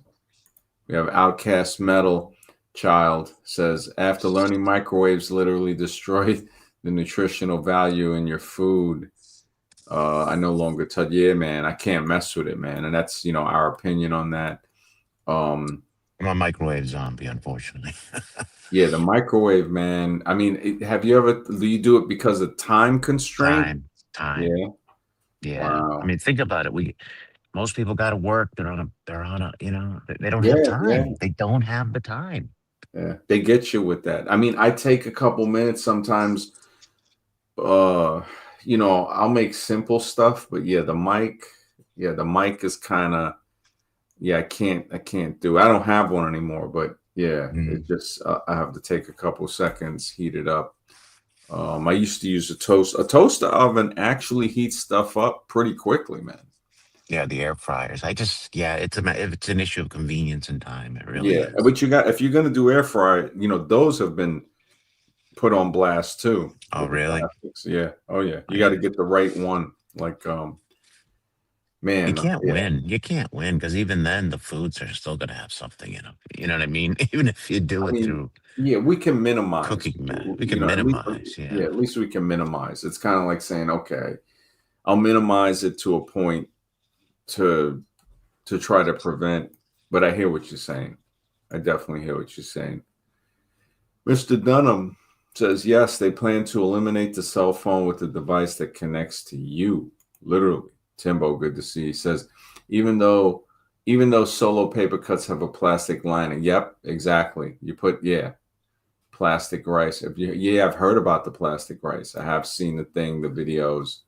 It's like the paper cups, like Starbucks and stuff, they say they're paper, but they do have that plastic lining and massive amounts of microplastics because you're putting a hot liquid now.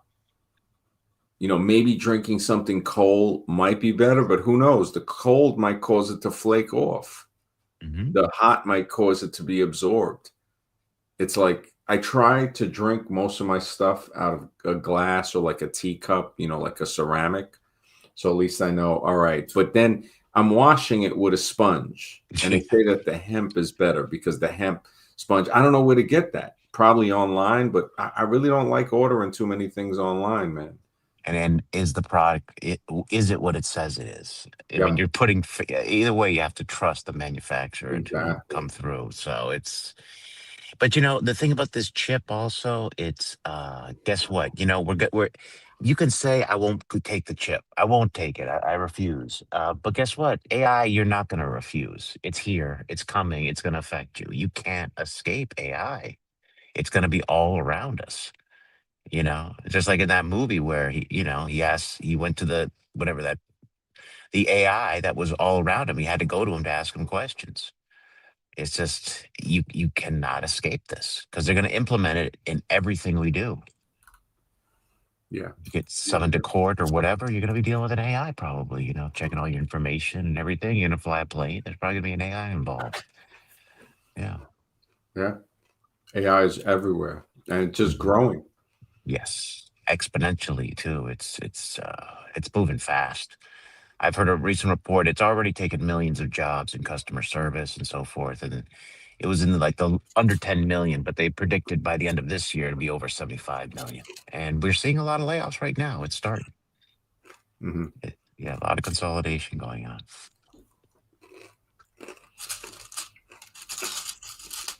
I mean, the fact that people are having, we're having less people that can write and read cursive, right? Sure. I think teenagers. So a lot of older documents are written in cursive, right? I think the Hmm. Declaration, Constitution, stuff like that. Yeah. So people won't be able to read it. Not that they ever do, but now it's just totally having to take somebody's word for it because a lot of people don't realize the Constitution makes you free the way a get well letter makes you better. You Right. have to do the work yourself. You have to. You're the one. Your body's going to heal. It's like a motivational paper, but that's it. People fell into the false sense of security, thinking that the paper, what was said on it, somehow is magically going to make somebody respect the rights you should have. Hmm. The what do I say? The so-called inalienable rights you're born with, Hmm. and then in the same sentence get hypocritical Yeah, because which was the case for most of this country through its existence. It was very hypocritical because you had other people that didn't have those rights. So, exactly yeah. that right there lets them know that they got you under control. The fact that the people would say, "Yeah, we get these rights, right?" Hmm. But these other people don't, and we're all in Yeah, the same country, right? exactly.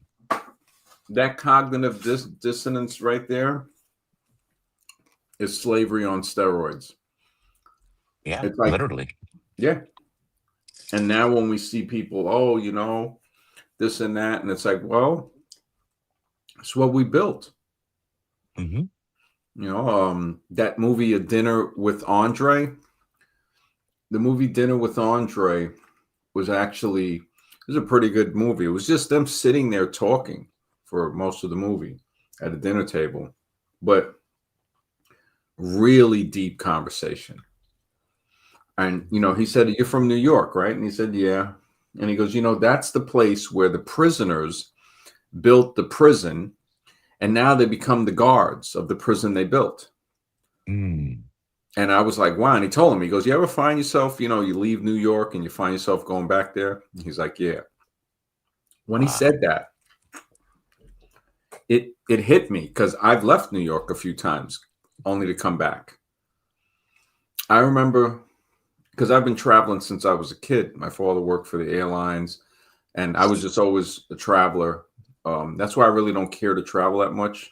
But who knows if what the future has? But um, I would want. There was a few times I wanted to leave New York, and I came back because something about it. It might just be the concentration camp that I helped build, and I'm so comfortable with it. I'm not comfortable with the other concentration camps. I'm Mm. comfortable with this concentration camp because I helped build it. And when I went to South America, I was gonna try to start some new. I actually got an acting job. One girl in the place I was staying, my friend, I didn't get a hotel. I got an apartment because he was like, "Yeah, man." He goes, "You want to experience the country?" He goes, "People go to countries and they stay in the Hilton, and they never experience the country." He goes, "You got to rent a place and live here." And I did that also when I went to the Caribbean and other places, and it was cooler. It was definitely cooler. In the Dominican Republic, I was in a hotel, so it was a little more restricted. But I rented other places too, to where, I kind of say, okay, I feel like I'm part of the country, a regular person here experiencing it, not going and hiding in my hotel. Some countries you have to stay in the hotel. They say Yeah. Jamaica, you got to stay in the resort. Mhm.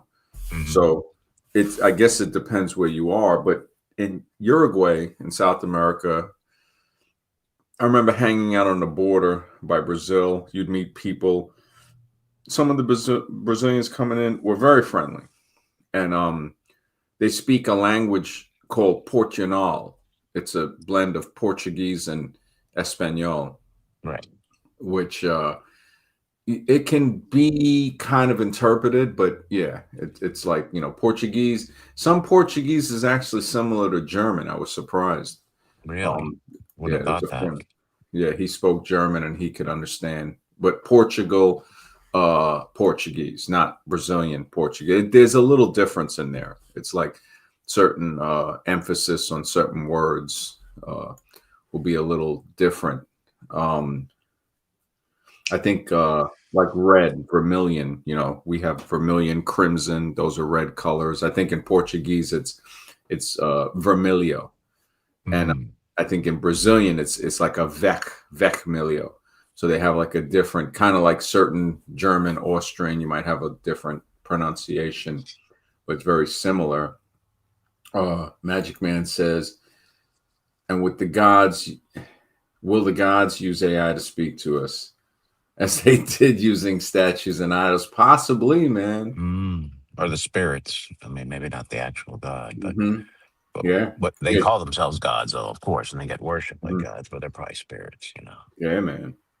Outcast Metal Child 89. Yeah, man. Dinner with I think it's Dinner with Andre. Yeah, let me just check. Is it Dinner or My Dinner? Dinner with Andre. I think they have it uh on YouTube. My Dinner with Andre. Yes, My yeah. Dinner So with that, Andre. I have yeah, to check My that Dinner out. with Andre. Yeah. Yeah, it's on Wikipedia. They have it on, I think it's on YouTube for free. You can What's it definitely about? find. Is this conversation? Is Yeah, it's a mostly a conversation? conversation. Hmm. Two guys there, basically written by and starring Andre Gregory and Wallace Shawn, very recognizable. And the plot is, a struggling playwright having dinner with his old friend Andre, and who he has been avoiding since Andre gave up his career as a theater director, and and during a midlife crisis, embarked on an extended hiatus. But then, when they're at a cafe, the Cafe the Artistes in Manhattan, Andre tells Wally about some of the adventures he's had since they last saw, and he starts talking about different scenarios and just ordinary things. That part where he talks about the New York City or New York itself, the state Hmm. being close to a concentration camp that we built basically, and it's pretty deep. It's pretty deep. I have to say. I have to say it's definitely a pretty deep watch. I mean, I think there's more to learn from something like that than a lot of just basic movies that we see that aren't really worth the time. That Of course. in some movies you can feel they drained stuff out of you, And in Yeah. other movies, you can see they actually contributed to making you feel better or learn something, or saying, oh, you know what, this movie Revolver was a pretty decent movie. And funny enough, Andre, when was it produced? It was produced in 81. Holy smokes. Hmm. And it had a $500,000 budget. It made 5 million. So that's actually made 10 times the money. But here's Five the thing, times. though, about Hollywood, though they're very smart. I mean, I remember watching. It is a struggle to watch the whole thing, but I remember watching one of the Transformers movies, and you talk about a brain dead movie, Mm-hmm. but it's Yeah. one of the most popular franchise movie productions there is, and people worship that stuff. And it's terribly acted. It's moronic. It's there's no real story to it. And but the zombies eat it up, and Hollywood knows that. They know that. That's why we don't get a lot of good. I mean, if you want good quality films, like you say, it's probably independent is the way to go. And I'm sure Mm-hmm. you can get that a lot in New York, but a lot of places you can't. But Hollywood knows what they're doing. They know the zombies are out there and they'll eat it up. They know Yeah. it. Yeah, you're right. Even in New York, a lot of independent. There's a theater, Cinema Arts Theater, that actually will rent the theater out. I think it holds between 100, people, and they rent it, I think, for $500 an hour. Mm, So, if somebody were to charge $5 and get 100 people, it pays for the hour. But if you charge $10, you're a little safer, because only if 50 people come, at least you still cover your cost of right. what's being shown on the screen. I was there a couple of months ago. I think the fee was like 17 or 20. So, and the person had rented it for more than an hour. So I guess that's why it was that much, to cover the cost. Hmm. Was it a good film that you saw? It was a documentary by Gary Null. He was like a health advocate I used to listen to on Free Speech Radio Pacifica, Hmm. 99.5 FM WBAI. I used to listen to it a lot since the late 90s to probably like early 2000s into '04 and beyond. And he was a cool guy. I used to listen to, he would have some good topics every day at lunch during the weekday. And then when I met him once, like maybe 15 years ago. He was at a hotel doing a seminar. So I went to the lecture. And then when I met him recently again, this is 15 years later now, he's got to be in his 70s. He was, I see why a lot of people, they're very opinionated about him. His documentary that he showed was very boring, I have to say. I Really? did not enjoy it. I felt like I wanted the hour back. Um, he he has an ego, extreme ego, that he if anybody would ask me, I would have said, yeah, I saw him, it's great. Needed two theaters, one for him, or three theaters, one for him, two for his ego. And Mm, he uh he is a progressive. I don't like when people are, if they're talking about health and stuff like that, and they bring politics into it. It's yeah. like, it's like, come on, man. I've seen store owners do this, and it's like, look, man, you're selling a product, and who cares if you're supporting Ukraine or something like this? You're sectioning off your customers. As far as understanding marketing, I'm like, yeah, that's something you don't want to do. It's like, okay, yeah, if you have like me as a writer, okay, if I write certain things, I'm not going to kind of tell anybody not to read it. I'm going to say, Hmm. look, you might get something important from this. Now, some people, I know they're not, because their mind is in a place where they're not concerned about anything, but they possibly could. Like secret words, they might. Um, that's why I write books like that, to where it's like Sure. anybody might look at it and say, hey, wait a minute, I didn't notice this about the words, or about sexual relationships or stuff like that. Wow, that it helped me. I write books that have the ability to help somebody, but not everybody can be helped. That's the thing. Of course. I might be underestimating that. Maybe it can help everybody. Maybe there's just a point in their life that it can help them at, because we all know that certain points in our life, we might hear something and might say, yeah, that I wouldn't have understood that at that point in my life, but now I understand it. So if a person still has the book, it goes without saying. Well, can I ask you about that, MD? Do you think Mhm. maybe you set your expectations a bit too high? Yeah. Um, Yep. yeah. Absolutely. Hmm. And it goes back to Pat Rock. Pat Rock, the guy that made that, he knew.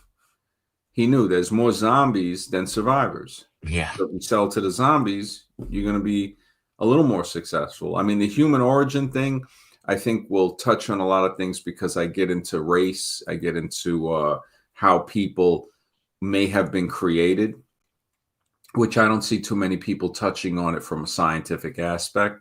Hmm. Uh, it's either one thing or the other. We already know evolution is just a totally twisted model of fairy tales that is taught in universities as if it was gospel. And there's nothing that I see that people have written that has actually stood up to it with a scientific model. They either go total alien, like we were saying with the Kent Hovind thing, another thing. Hmm. He's very, very well with some of the science, most of it, but then Yeah. he just throws it all away when he goes back, with his religious just rants. Mhm. Um, and people that are looking for science saying, look, so if it's not evolution, it's definitely something else. But of course, it's not what he's saying with the religion. And then you got other people who might not be religious, but then they go totally alien. It has to be according to them reptilians or gray aliens, or the whole Earth debate. I mean, it's always a distraction. It's never we don't know, but we know it's not this. We know it's not evolution. We know it's not Right. strict religious, doctrine. We're saying that, wow, it's pointing toward uh engineered. Something has been engineered. I think the whole environment, the more I look at it, is very, very built. And the fact that people won't question it should scare you. Yes. It should scare you because that means they will believe anything that the mainstream sends to them. Yes. And no They matter will. how dangerous or how evil the Mhm. message is, they'll soak it right up as zombies because they're going to believe that we came from monkeys or whatever they want to believe. Mhm. I mean, they'll believe anything. Yeah, exactly. And like you were saying, they'll believe anything. We saw it. Case in point was the jab. They Mhm. believed that. They, without question, some people, it divided families up. Yeah. Outcast Metal Child is right. Quigley Down Under is an excellent movie. Yes, that is an excellent movie, man. Tom Selleck really, played a part in that, and Quigley Down Under, it gives us so much of an insight, man. It just, I have to admit, that's a movie that I could watch and be like, wow, this, it's a good movie. I could watch it with somebody that didn't watch it, and I would recommend that. Just like What's that dinner with about? someone. Quigley Down Under? It's they Tom Selleck plays like a rifleman that can hit a target from, I think it's 900 meters away. So when the military, your furthest shot usually with an M16 is 300 meters from when I was in. Mhm. Now you can hit stuff accurately with a 50 caliber way further, approximately a mile. So you're looking at, that's over 5,000 feet. Um, so back in those days, the longest shot, 600 meters maybe. So 900 meters, he's like, no, there's just no way. So he hires him to come down to Australia, down under. The guy who played the bad guy in Braveheart, he was actually a pretty good actor. I think he passed. He also played one of the wizards and one of the teachers in Harry Potter. Um, English actor. He hires him to come down, but Tom Selleck doesn't know he's hiring him to come down to get rid of the Aborigines. And he Hmm. starts telling him that, look, these people somehow they know the range of the rifles, and they stay just outside of the range. And he goes, this is what I want you to do. And when he did it, Tom Selleck throws him, like, punches him in the face. They get into a big thing. So they try to, I think they takes Tom Selleck out to execute him. And he manages to evade the execution. I think he offs two of the guys, and this girl is with him.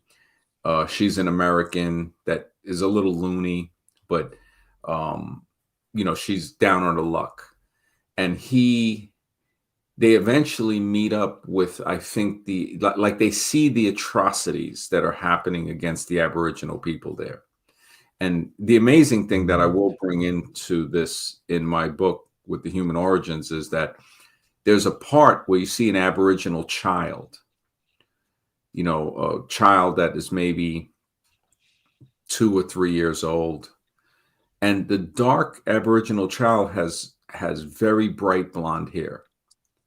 And this is something that one of the mysteries that I bring up in the human origins. Why is it that 90% of Aborigines from Australia are born with blonde hair? Why do you see Polynesians with blonde afros?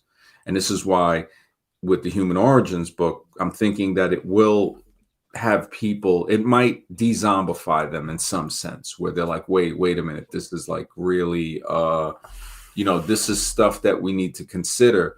The first person that might not think might say, oh, it's from mixing with people, but none of them are mixed. These are pure Aboriginal tribes that this has been observed from the beginning. And it really, you start to look and say, wow, this is weird. We see certain Northern Africans with a type of a gene that might cause a reddening of the hair.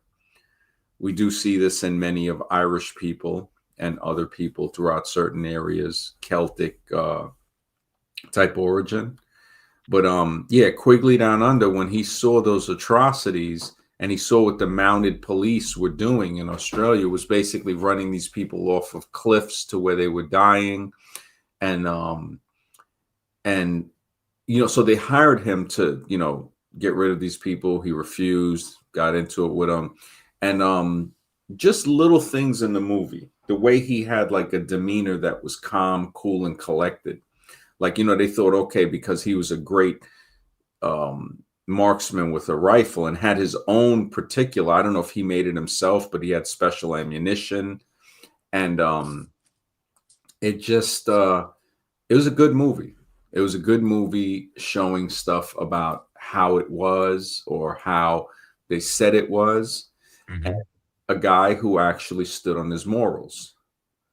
And so that movie's, I really, and in other movies, of course, that I recommend, the first Invasion of the Body Snatchers from 1953 to be watched with the second one from the 70s with Donald Sutherland. That was probably I remember that one. Yeah, the first one's okay. It's pretty good, actually, because, the black and white, the fact that it was made in the 50s is just shocking. Mm-hmm. Soylent Green, of course, Planet of the Apes, the first one. What was the other one? The Omega Man, and Charlton Heston, not the best. I mean, he's got a history of stuff that he said with, certain actors that isn't too flattering. But again, Hollywood, even in this time, I mean, it's always about control. Logan's Run. I remember those. The back in the 70s. That movie. I used to watch as a kid. Had that they English actor on there. I think they had a series, but the movie was really where it was at with Simon McCorkindale. Oh, okay. Maybe I don't remember that one. Yeah, he's the I think guy I watched that the series a little bit. Yeah, the series was okay, but the movie was really better. And he played in The Island of Dr. Moreau too. That was actually a good one. Oh yeah, I remember that one. Yeah, the original. Yeah, he was the star back then. He was that guy. So the Sandman. He played a Sandman in Logan's Run. That was actually pretty good. That was actually Yeah. really good. They had those Um, guns. I don't know what they did. They just flashed and they hit them. Those little laser guns they had in Logan's Run, I remember. They were dressed in all black with that silver stripe. I think I'm remembering it that way. Yep. Yeah. And they were the what they called them, the sand people, the people that were not that were living outside of the system. Oh wait, was this Star Wars? No, this is Logan's Run.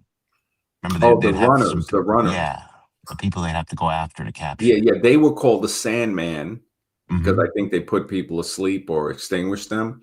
That was the police basically that chased the runners, and the runners. I forgot there might have been a name for them. They would try to get to Sanctuary, Yeah, it's kind of like and the original Matrix if you think about it. Yeah, it's kind of like yeah, because they were living outside the Matrix of. yeah, they would try. The thing was, there was a robot in that movie that was collecting fish and plankton and freezing it, right? And Mhm. it was programmed to do that, like a humanoid type of robot. And when people would get to Sanctuary, he found that even though the seas and stuff didn't have any more fish, that it started freezing the people that were coming through them. He tried to freeze the guy and the girl, McCorkindale and the girl, and they escaped it, and they started seeing the people were frozen. So people that were actually escaping, I think all of them were ended up getting frozen by this machine. It was, Mm. and the way they do it with the just those movies from the 70s, they had much more emotion and feel, and they Yes. understood, like the Twilight Zone from the 50s, how to get somebody to to to feel in that way, to get that feeling of the punchline or whatever. Timbo Mhm. says, how's this for a secret word? Aborigine equals to abhor the original. I'm wondering. Well, the secret word, I'm thinking, if it could um it has to be the same exact letters to abhor the original. And that could be, there could be something there, Mm. man, because I heard aborigine might not be the best term. It might even be derogatory. I don't know if indigenous does the same thing, but Mm. Yeah, matter of fact, indigenous, that would be a good one to figure out if that means if it could be unscrambled with something. That would be interesting. let me see. Is aboriginally all right? They say is aborigine derogatory? It says yes. The noun Mm. aboriginally is widely considered an outdated and often offensive term when referring to indigenous people of Australia. The preferred and respectful terms to, and you're right, to abhor, to abhor Mhm. Aboriginal person or people, or the respectful. So instead of an aborigine, they're saying aboriginal person, aboriginal people, indigenous Australian, First Nations people. I'm not sure about First Nations. We don't know who's first, but they were there before the other people. I would say that.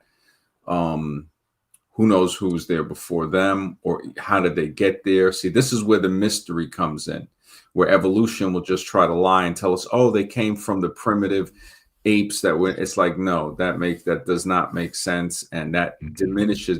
Of course, they always try to make somebody less. They try to call them the missing link. They Yeah. actually had printed stuff about that. It was horrible. They would collect skulls and boil them down. And some lady in Germany, I mean, horrible, straight out of Predator. Collecting the skulls, stuff like that.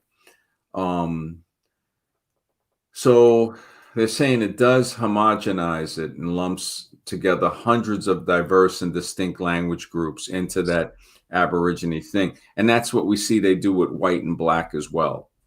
Tremendous amount of differences within what they would call white and black, but yet they lump them into two categories, which is extremely disrespectful. I'm surprised people don't look at that as disrespectful, of being called white or black. I mean, it's about as disrespectful as Aborigine, because it's Mhm. lumping in hundreds of diverse and distinct language groups, nations, and cultures as if they were a single uniform Yes. entity, which erases their individuality. And this is what I try to explain to people. Like, look, when you allow people to put you in a box like that, it erases your individuality. When they say like these people or those people, well, it's putting not all those people are the same, are going to think the same. Oh no, Africa is like saying all Africans are the same is like saying all Europeans are the same. Yeah, No it's difference between a crazy. Frenchman and a Spaniard or It's a German and a inaccurate. Spaniard. You know, it's ridiculous. Yeah, Yeah. it's inaccurate, and it is offensive. I could see that. I could definitely see that. So yeah, the I think Timbo has got something here with the Aborigine, yeah, because it is something of Hmm. disrespectful in Abhorrent. a Yeah, way. abhorrent. Yeah, yeah, Soylent, man, Soylent Green. Yeah, that was a deep one, man. And that Soylent. They had a few others coming into the '80s. Of course, They Live was amazing. The Thing was another good one, probably one of the best sci-fi horror.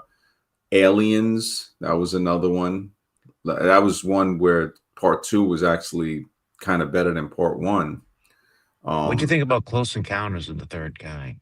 What'd you think about that it, it, movie? it was okay. It was kind of boring when I saw Kind it of as a boring. kid. Yeah, it was kind of boring I because just feel like that's as close to like what we're gonna see as possible. It's mm, I'm not sure. I mean, mhm, when I look at the technology that was in the movies from, if you go back and you look at movies in the 50s, mhm, I think Fantastic Planet might have came out back then. Um, that was the one with Leslie Nielsen and Anne Francis. mhm, Uh, and it was in Technicolor, but just the technology and stuff that they talked about in that movie was amazing for the time. I'm like, there's no matter of fact, looking at the movie Metamorphosis from the 20s, the fact that they had robots in movies in the 1920s in the silent film should tell mm, us how far they're holding back this technology. exactly. They know something so Yeah, far in advance. Yeah. exactly. Yeah. Because I think about that, like, wait a second, you know, I mean, Metamorphosis, and it's kind of a boring movie because it's black and white, but they have redone it, I think, in Technicolor, all type of stuff, and it's about creating a metallic humanoid woman to give birth to workers. That's the craziest thing. The craziest thing when you look at that. Like, wait a second, this is in I think it was in 1924 or 27. It's unbelievable. Yeah, it's really unbelievable. Yeah, Invasion of the Body Snatchers, man. That we see that today. People, it's kind of like we are in Invasion of the Body Snatchers. Definitely kind of like that. Nostalgia, good to see you. Always, man. Always a pleasure to have new people coming in. And They Live, yeah, They Live is one of a kind, bro. That movie, They Live, I give them a lot of credit. A lot of credit. And in the 90s, I have to say, one of the best movies I've ever seen was probably Gattaca. Even though The Matrix came out in 99, which is excellent. The fact that Gattaca had such an impact without any special effects. Revolver was another good one, came out in '05. Wasn't released in the US till '08, because I think it was I think it was shown in the UK in '05. And it had pretty big stars. It had the transporter guy, Jason Statham, Ray Liotta. It had Andre 3000, had one of the guys from The Sopranos. So it wasn't a movie with unknown actors, but it talked about the ego. It talked about mentality, and that's something that they usually don't want people to know about. They don't want you to think, like he said, where's the best place for your greatest enemy to hide? And the best place for your greatest enemy to hide where you can't see it is in your head. Mm. And if somebody tries to save you from your ego, you'll get rid of them to save your ego. So the movie would put out some really deep lessons, man. Revolver. So that's Revolver with Jason Statham. And yeah, that was another good one.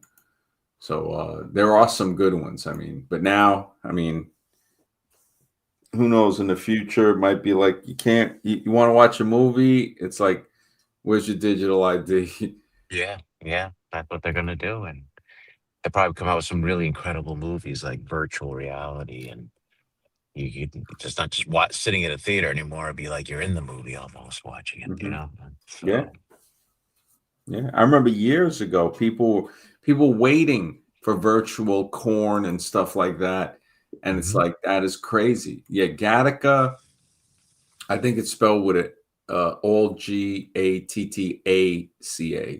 because see, and now this is the amazing thing about the movie Gattaca, Outcast Metal Child '89, is that Gattaca they spell it with the Gattaca, right? Because um that are the letter; those are the letters in the genetic code. So when you look at, let me see, the genetic code, it is guanine, adenine, thymine, and cytosine. So those are the four building blocks of DNA, they say. Those four, GATC. And Gattaca was all about genetics. So it's ingenious that they would name it Gattaca. It's ingenious. The genetic code in Gattaca, the acronym, the letters, right? The nucleobases that form DNA, making Mm, the title a direct reference to the genetic material central to the story. That's ingenious, man. yeah. And then the genetic determination in Gattaca's world, a person's genetic profile determined at birth from a blood sample dictates their social status and potential, predicting flaws like heart disease or mental disorders. So you got valid versus invalid. Valid engineered for superiority, while invalids, right? Those are supposedly genetically inferior. Now we see without Gattaca, they were trying to push this in the early 1900s, late 1800s with eugenics, basically. Hmm. That's basically what it was. So it tries to show, and the good thing about Gattaca, it shows how he overtook that. He showed that you didn't have to be born with that. It's like I was saying, society creates the crime that the criminal commits. This does not exonerate the criminal from committing the crime. It lets us know why somebody would commit that crime. So in Right. other words, if people are starving and there's food in an area, some people are going to go to steal that food because society is creating the crime that the criminal commits. There are restaurants that have said they throw away edible food just to keep the price up. Because if they gave it away, people would just wait until they gave it away, and only a few people would buy it when it was still fresh. And they do recycle some of this stuff and make other things. There's videos about it. You wouldn't believe it. Like certain snacks and stuff, man. Sometimes you don't want to eat them because you say, "Wow, so this is how they make this stuff Yeah. from the offshoots and stuff." But yeah, yeah. So Gattaca, I recommend that highly. I mean, Gattaca is definitely, yeah, I saw that movie. I think it was free on YouTube. I think when you had recommended it way back. Yeah. The genetic cloning that was going on. hmm Hmm. yeah, yeah. I That's watched real it a few life. That's times. real life. I Yeah. mean, there's fertility clinics all over the place. So Oh again, yeah. genetic cloning is real. Yep. Yeah. Definitely. Yeah. That movies that make like Twilight Zone, the original Twilight Zone, even some of the offshoots. I think they had one from the 80s. They revised the series, and then I think it came back. I think possibly in the 90s too, or early 2000s. I think it was the early 2000s because they had Jordan Peele playing the part of Rod Serling, and those Mm. which were so, Yeah, it because was never he's the same without Rod Serling. It just wasn't. No. never, yeah, never the same. I mean, he made a movie. He tried to like keep a lot of his stuff. His movies are very racially kind of orientated, like Hmm. with that movie Get Out that he made. But I heard that movie, if you look at the Skeleton Key, Get Out is the Skeleton Key remade. And the crazy thing is I think they gave him best original picture. But when you look at the Skeleton Key, you start to say, wait a minute, this is basically this movie remade over a decade later. And I mean, Skeleton Key was actually a pretty good movie. It was actually pretty good. I forgot that girl's name that played in it, Kate Blanche, I think maybe, or something. And it was pretty good. Skeleton Key, if you like a little bit of that horror kind of Serpent and the Rainbow type of vibe, because Oh, I remember Serpent and the that movie. Rainbow, Yeah. Guy goes to Haiti and yeah, that was actually a pretty good movie too, Serpent and the Rainbow. Mhm. But yeah, him and Peele, Key and Peele, I guess they got their spot when Dave Chappelle left. And that's, they must have signed a contract because they were everywhere. They marketed them hard. I mean, they were your new comedian duo. And then I guess their run eventually came to an end. Jordan Peele started making movies. He made a few that, I mean, once I saw that the other one was a repeat movie, it kind of had me like, man, the originality just wasn't there. Yeah, it just wasn't there. But yeah, with some of the stuff that I had saved that when we were talking on the other one, like the insects, you look at some insects with parts of them that looks like gears over here, with strata that was created in a matter of days to months, that they would say is so many millions of years old.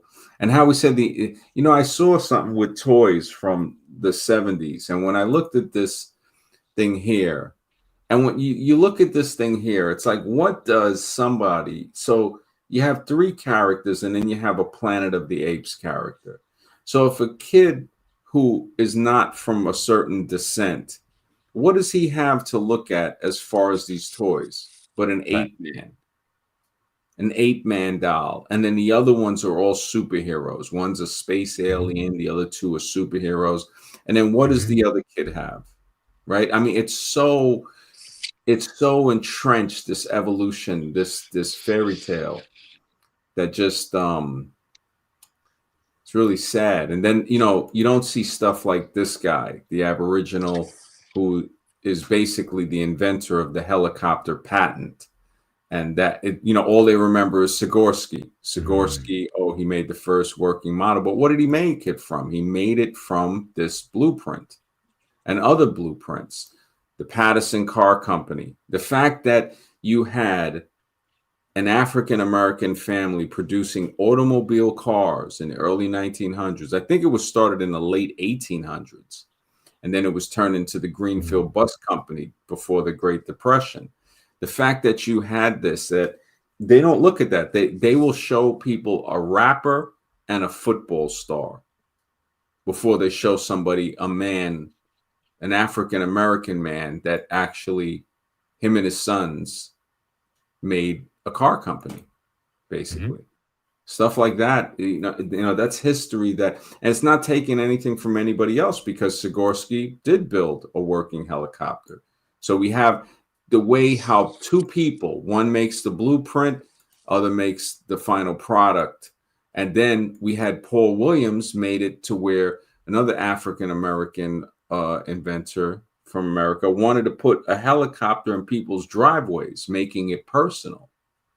So both people working together, producing excellence. They're producing technology together. It's not like one person is making the technology and these other people don't do anything. No, there was a wide variety of inventors of all different types of people, showing that, again, like that Tower of Babel story, people work together, they'll find that nothing is impossible. Right. They'll be able to go forward and do things that are amazing that they never would have thought was possible. And that proves right there that there's no superior race right there. You know what I'm saying? Yeah, It's exactly. no, there isn't any. It's a myth. Yeah, yeah, it definitely, yeah, it's a myth that's meant to keep us apart. Yes. And if we work together, we see. And yeah, thank you, Sons of God. Yeah, they started with the cars in 1915, exactly. Yeah, and when you look at what was the first Ford cars? I think Model Ford T, was a right? little early. Yeah, he was late 1800s. The quadricycle was Well, it wasn't the 1896. first car, but first Yeah, mass-produced yeah. car. And then the Model A was 1903, Model T in '08. So, the fact is, that's all we remember is Ford. So, Hmm. Ford, we're not taking anything away from Ford. And I do think that all of these automobiles, the steam engine, all of that, if you look back in history, seems to have been re engineered from older inventions that were there. Yeah. People understood the power of steam, the propulsion of steam, steamboats and stuff like that. Uh, the China oil wells from, I think, over 1,000 years ago. Anybody can type up the videos and see that. Um, the fact that, you had this back in, this is the thing. How do you go from people from two different cultures in America Hmm. producing a car company, not just producing a car company. So each of them have a car company, to the degradation that we see today of certain parts of American society. It seems to be kind of planned. It seems that didn't Yeah. just happen by accident. No. It definitely went a little further. But yeah, the Patterson car company, the Ford car company, the video camera. I think the first video camera was in the 1800s. Yeah, I think it was the video camera. I thought the Louis LaPrince. He said he has made motion picture in the late 1880s, and he and his son ended up getting off. They think possibly, Edison was like the one with the motive, basically, to do that. But I thought it was a first video, maybe projector. I think it was, because I thought it was yeah, I thought, 1870, yeah. The Phasmatrope, 1870, Henry Hales. And I think it even goes before that. Because when we look back, you already know they find technology that they can't even explain back in the day. Yes. Yeah. So it's just like, some of the stuff. I mean, just the fact that we have it coded in certain architecture like this says a lot right there. All of this, Yes. from cathedrals with coded messages in the floors that created, re-engineered into resonators, to the digital chip of today. And what about those crop Microplastics. circles? What's your opinion on those? Because those are intricately designed and they actually have some specific meaning. I mean, some of them I would Hmm. say are a mystery, and then Yeah. others, of course, might be man-made. So there Are are they some. man-made though? Are they really? I mean, they just appear out of nowhere, and I don't know. I don't Yeah, know. I not mean, it's all. Yeah, it's pretty definitely. Yeah, you're creepy. right about that. Yeah, some of them, it's like where. Yeah. Yeah, yeah, definitely Could there be crazy. another race underneath the Earth's surface that we're not aware of? It's possible. It's always possible. There, Hmm. when we think of what is out there that we're not told about, they want everything to be nice and neat, and we know that things aren't nice and neat like that. Nothing Yeah. is built on straight lines. Everything is, you have some type of unexpected factor, unknown factors to things. It's like we were saying before, and I'm putting this in the beginning of the book, is that you have a lot of things that were discovered through accident. One Hmm. of the main ones was penicillin. If we believe the story, that, Exactly. we say, okay, look at this. The microwave, when they said that it melted the chocolate bar in the scientist's pocket when he was experimenting on it.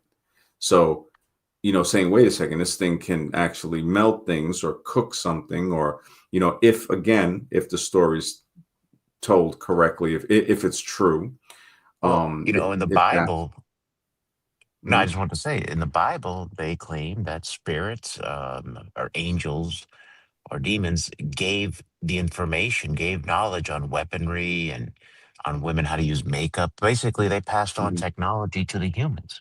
Now, that's a biblical point of view. I'm just saying, I'm not trying to promote the Bible or anything like mhm, that mhm. or say it's Yeah. right. But what if they are correct? What if they are? What if it's another entity, another dimension that gives us information and this technology? Maybe it's Mhm. not human. I mean, that's what the Bible did say that happened. It's a So possibility. I mean, I think there was something in Egyptian thing that they were saying something about Nephilim, yeah, telling women how to use cosmetics. yeah. Um, and, because Egypt was originally Kemet. So we look at Mhm. Kemet or Kemet. So chemistry, chemical, you start to put these things together and say, yeah, there was a lot of technology in ancient Egypt, or ancient Kemet, basically. Um, Other societies too. So we say, I think the blue pigment from Egyptian cosmetics were actually like a type of nanoparticles. I forgot what it was. Let me see. Blue cosmetic, right? Blue cosmetic from Egypt. Nano, and nano, of course, the billionth nanoparticles. So, because I remember seeing this. So they're saying um, the ancient Egypt's blue cosmetic pigment, Egyptian blue, is a synthetic calcium copper silicate. So they're saying it wasn't used as nanoparticles, but modern science has successfully exfoliated it into nanoscale sheets. So the Egyptian blue nanosheets for advanced biomedical uses like imagery. So, Mhm. and again, this is what we're being told.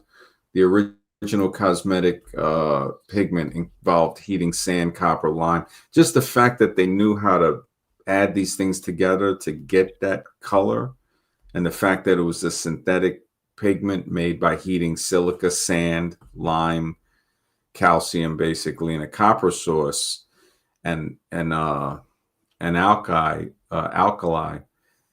natron. I mean, how do you even? I mean, this took some serious experimentation, and then the pounding of the gold and stuff like that. Yeah, and then like you said, stuff with the Bible and other stuff. So you see this corroboration of different, different type of stories that kind of meet up on the same place. Yeah, the more I look at it, it's like yeah, I'm just looking up the ingredients of Egyptian blue. And again, all the technology we have today seems to have been re-engineered from something before, and now it's coming to fruition with this agenda that the only thing we can do is try to piece it together by observation, what we're being told and what we see in moving toward, because what we're being told can definitely be a lie, but when we see it moving towards something, we say, oh no, they're saying this, but it's moving toward this. The fact that this is open with the chip and all of that, it just yeah. And yeah, when it's a lot of stuff we're not going to know, but then there's stuff, maybe we look into the mysteries like the US presidential election, elite hustlers in the dissect. I'm still kind of, and I wrote the book Secret Words, and I'm saying to myself, like, man, this is, the more I look at this, the more I start to just say, like, man, this is some stuff that it really has me wondering. It's like, how? Like, it makes me wonder about, you know, it it really makes me wonder, man. It really makes me wonder. Like, there's two more that I have. So this one here from Secret Words, of course, is telling us about president is pretend, and that the U.S. presidential election spells elite hustlers in a deception, which is like almost unbelievable. Then when you take the word a presidential candidate, it respells into Satan decided a reptilian. Now, I'm not religious, but the fact that that word says that, it really says a lot about the secret words. And then American presidential elections can be respelled into demoniacal interspecies latrine. I mean, the fact that it can be respelled into that really makes me wonder. Really makes me wonder about some of the things. And this is why I felt myself to write the book, Secret Words, because I felt it was important. I felt like, wait a second, this is telling us something that we need to know. You know, a lot of people say that the space station, or we see the stuff going on with we see the stuff going on with the NASA thing, right? But there was something I found in Secret Words where like military base area 51 respells into fortify area. It may be aliens. How is this this is beyond chance. This is beyond chance. The fact that this can respell into this. The International Space Station spells pathetic totalitarian nonsense. Now, this isn't a theory. You can take the phrase, the International Space Station, and respell it into pathetic totalitarian nonsense. How is that possible? But it is. You see what I'm saying? We don't know how it's possible, but Secret Words show us that it's real. It's not that it is possible. It is actually done. So it's not that, hey, it's possible to do that. It's like, no, we did it. I rearranged the letters, color coded it, so people can see exactly where every letter came from on the bottom and say, wait a second. So you're telling me the International Space Station, those letters can be rearranged to spell pathetic totalitarian nonsense. And that's what it does spell. And this is Secret Words. I mean, English, how many of these do I have to go through to say, wait a second, something is trying to tell me? Is it telling me that the International Space Station is a bunch of pathetic totalitarian nonsense? Is it telling me that the president is pretend? Is it telling me that the U.S. presidential election are elite hustlers in a deception? When the military base Area 51, it respells fortify area, it may be aliens. That's kind of weird. That's just a little too coincidental that the American presidential elections are demoniacal interspecies latrine. It's just a toilet for interspecies demons. Is that what it is? A presidential candidate, Satan decided a reptilian. I mean, you can't make this stuff up. You can't make it up, man. Secret Words are real.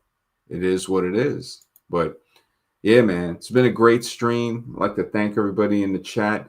Thank you, Mr. X, for being here with me and breaking it down.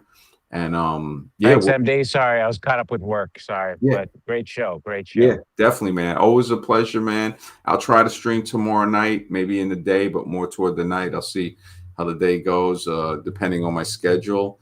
Thank you, everybody in the chat. Mr. X, we'll do it again soon. Take care. Have a great night.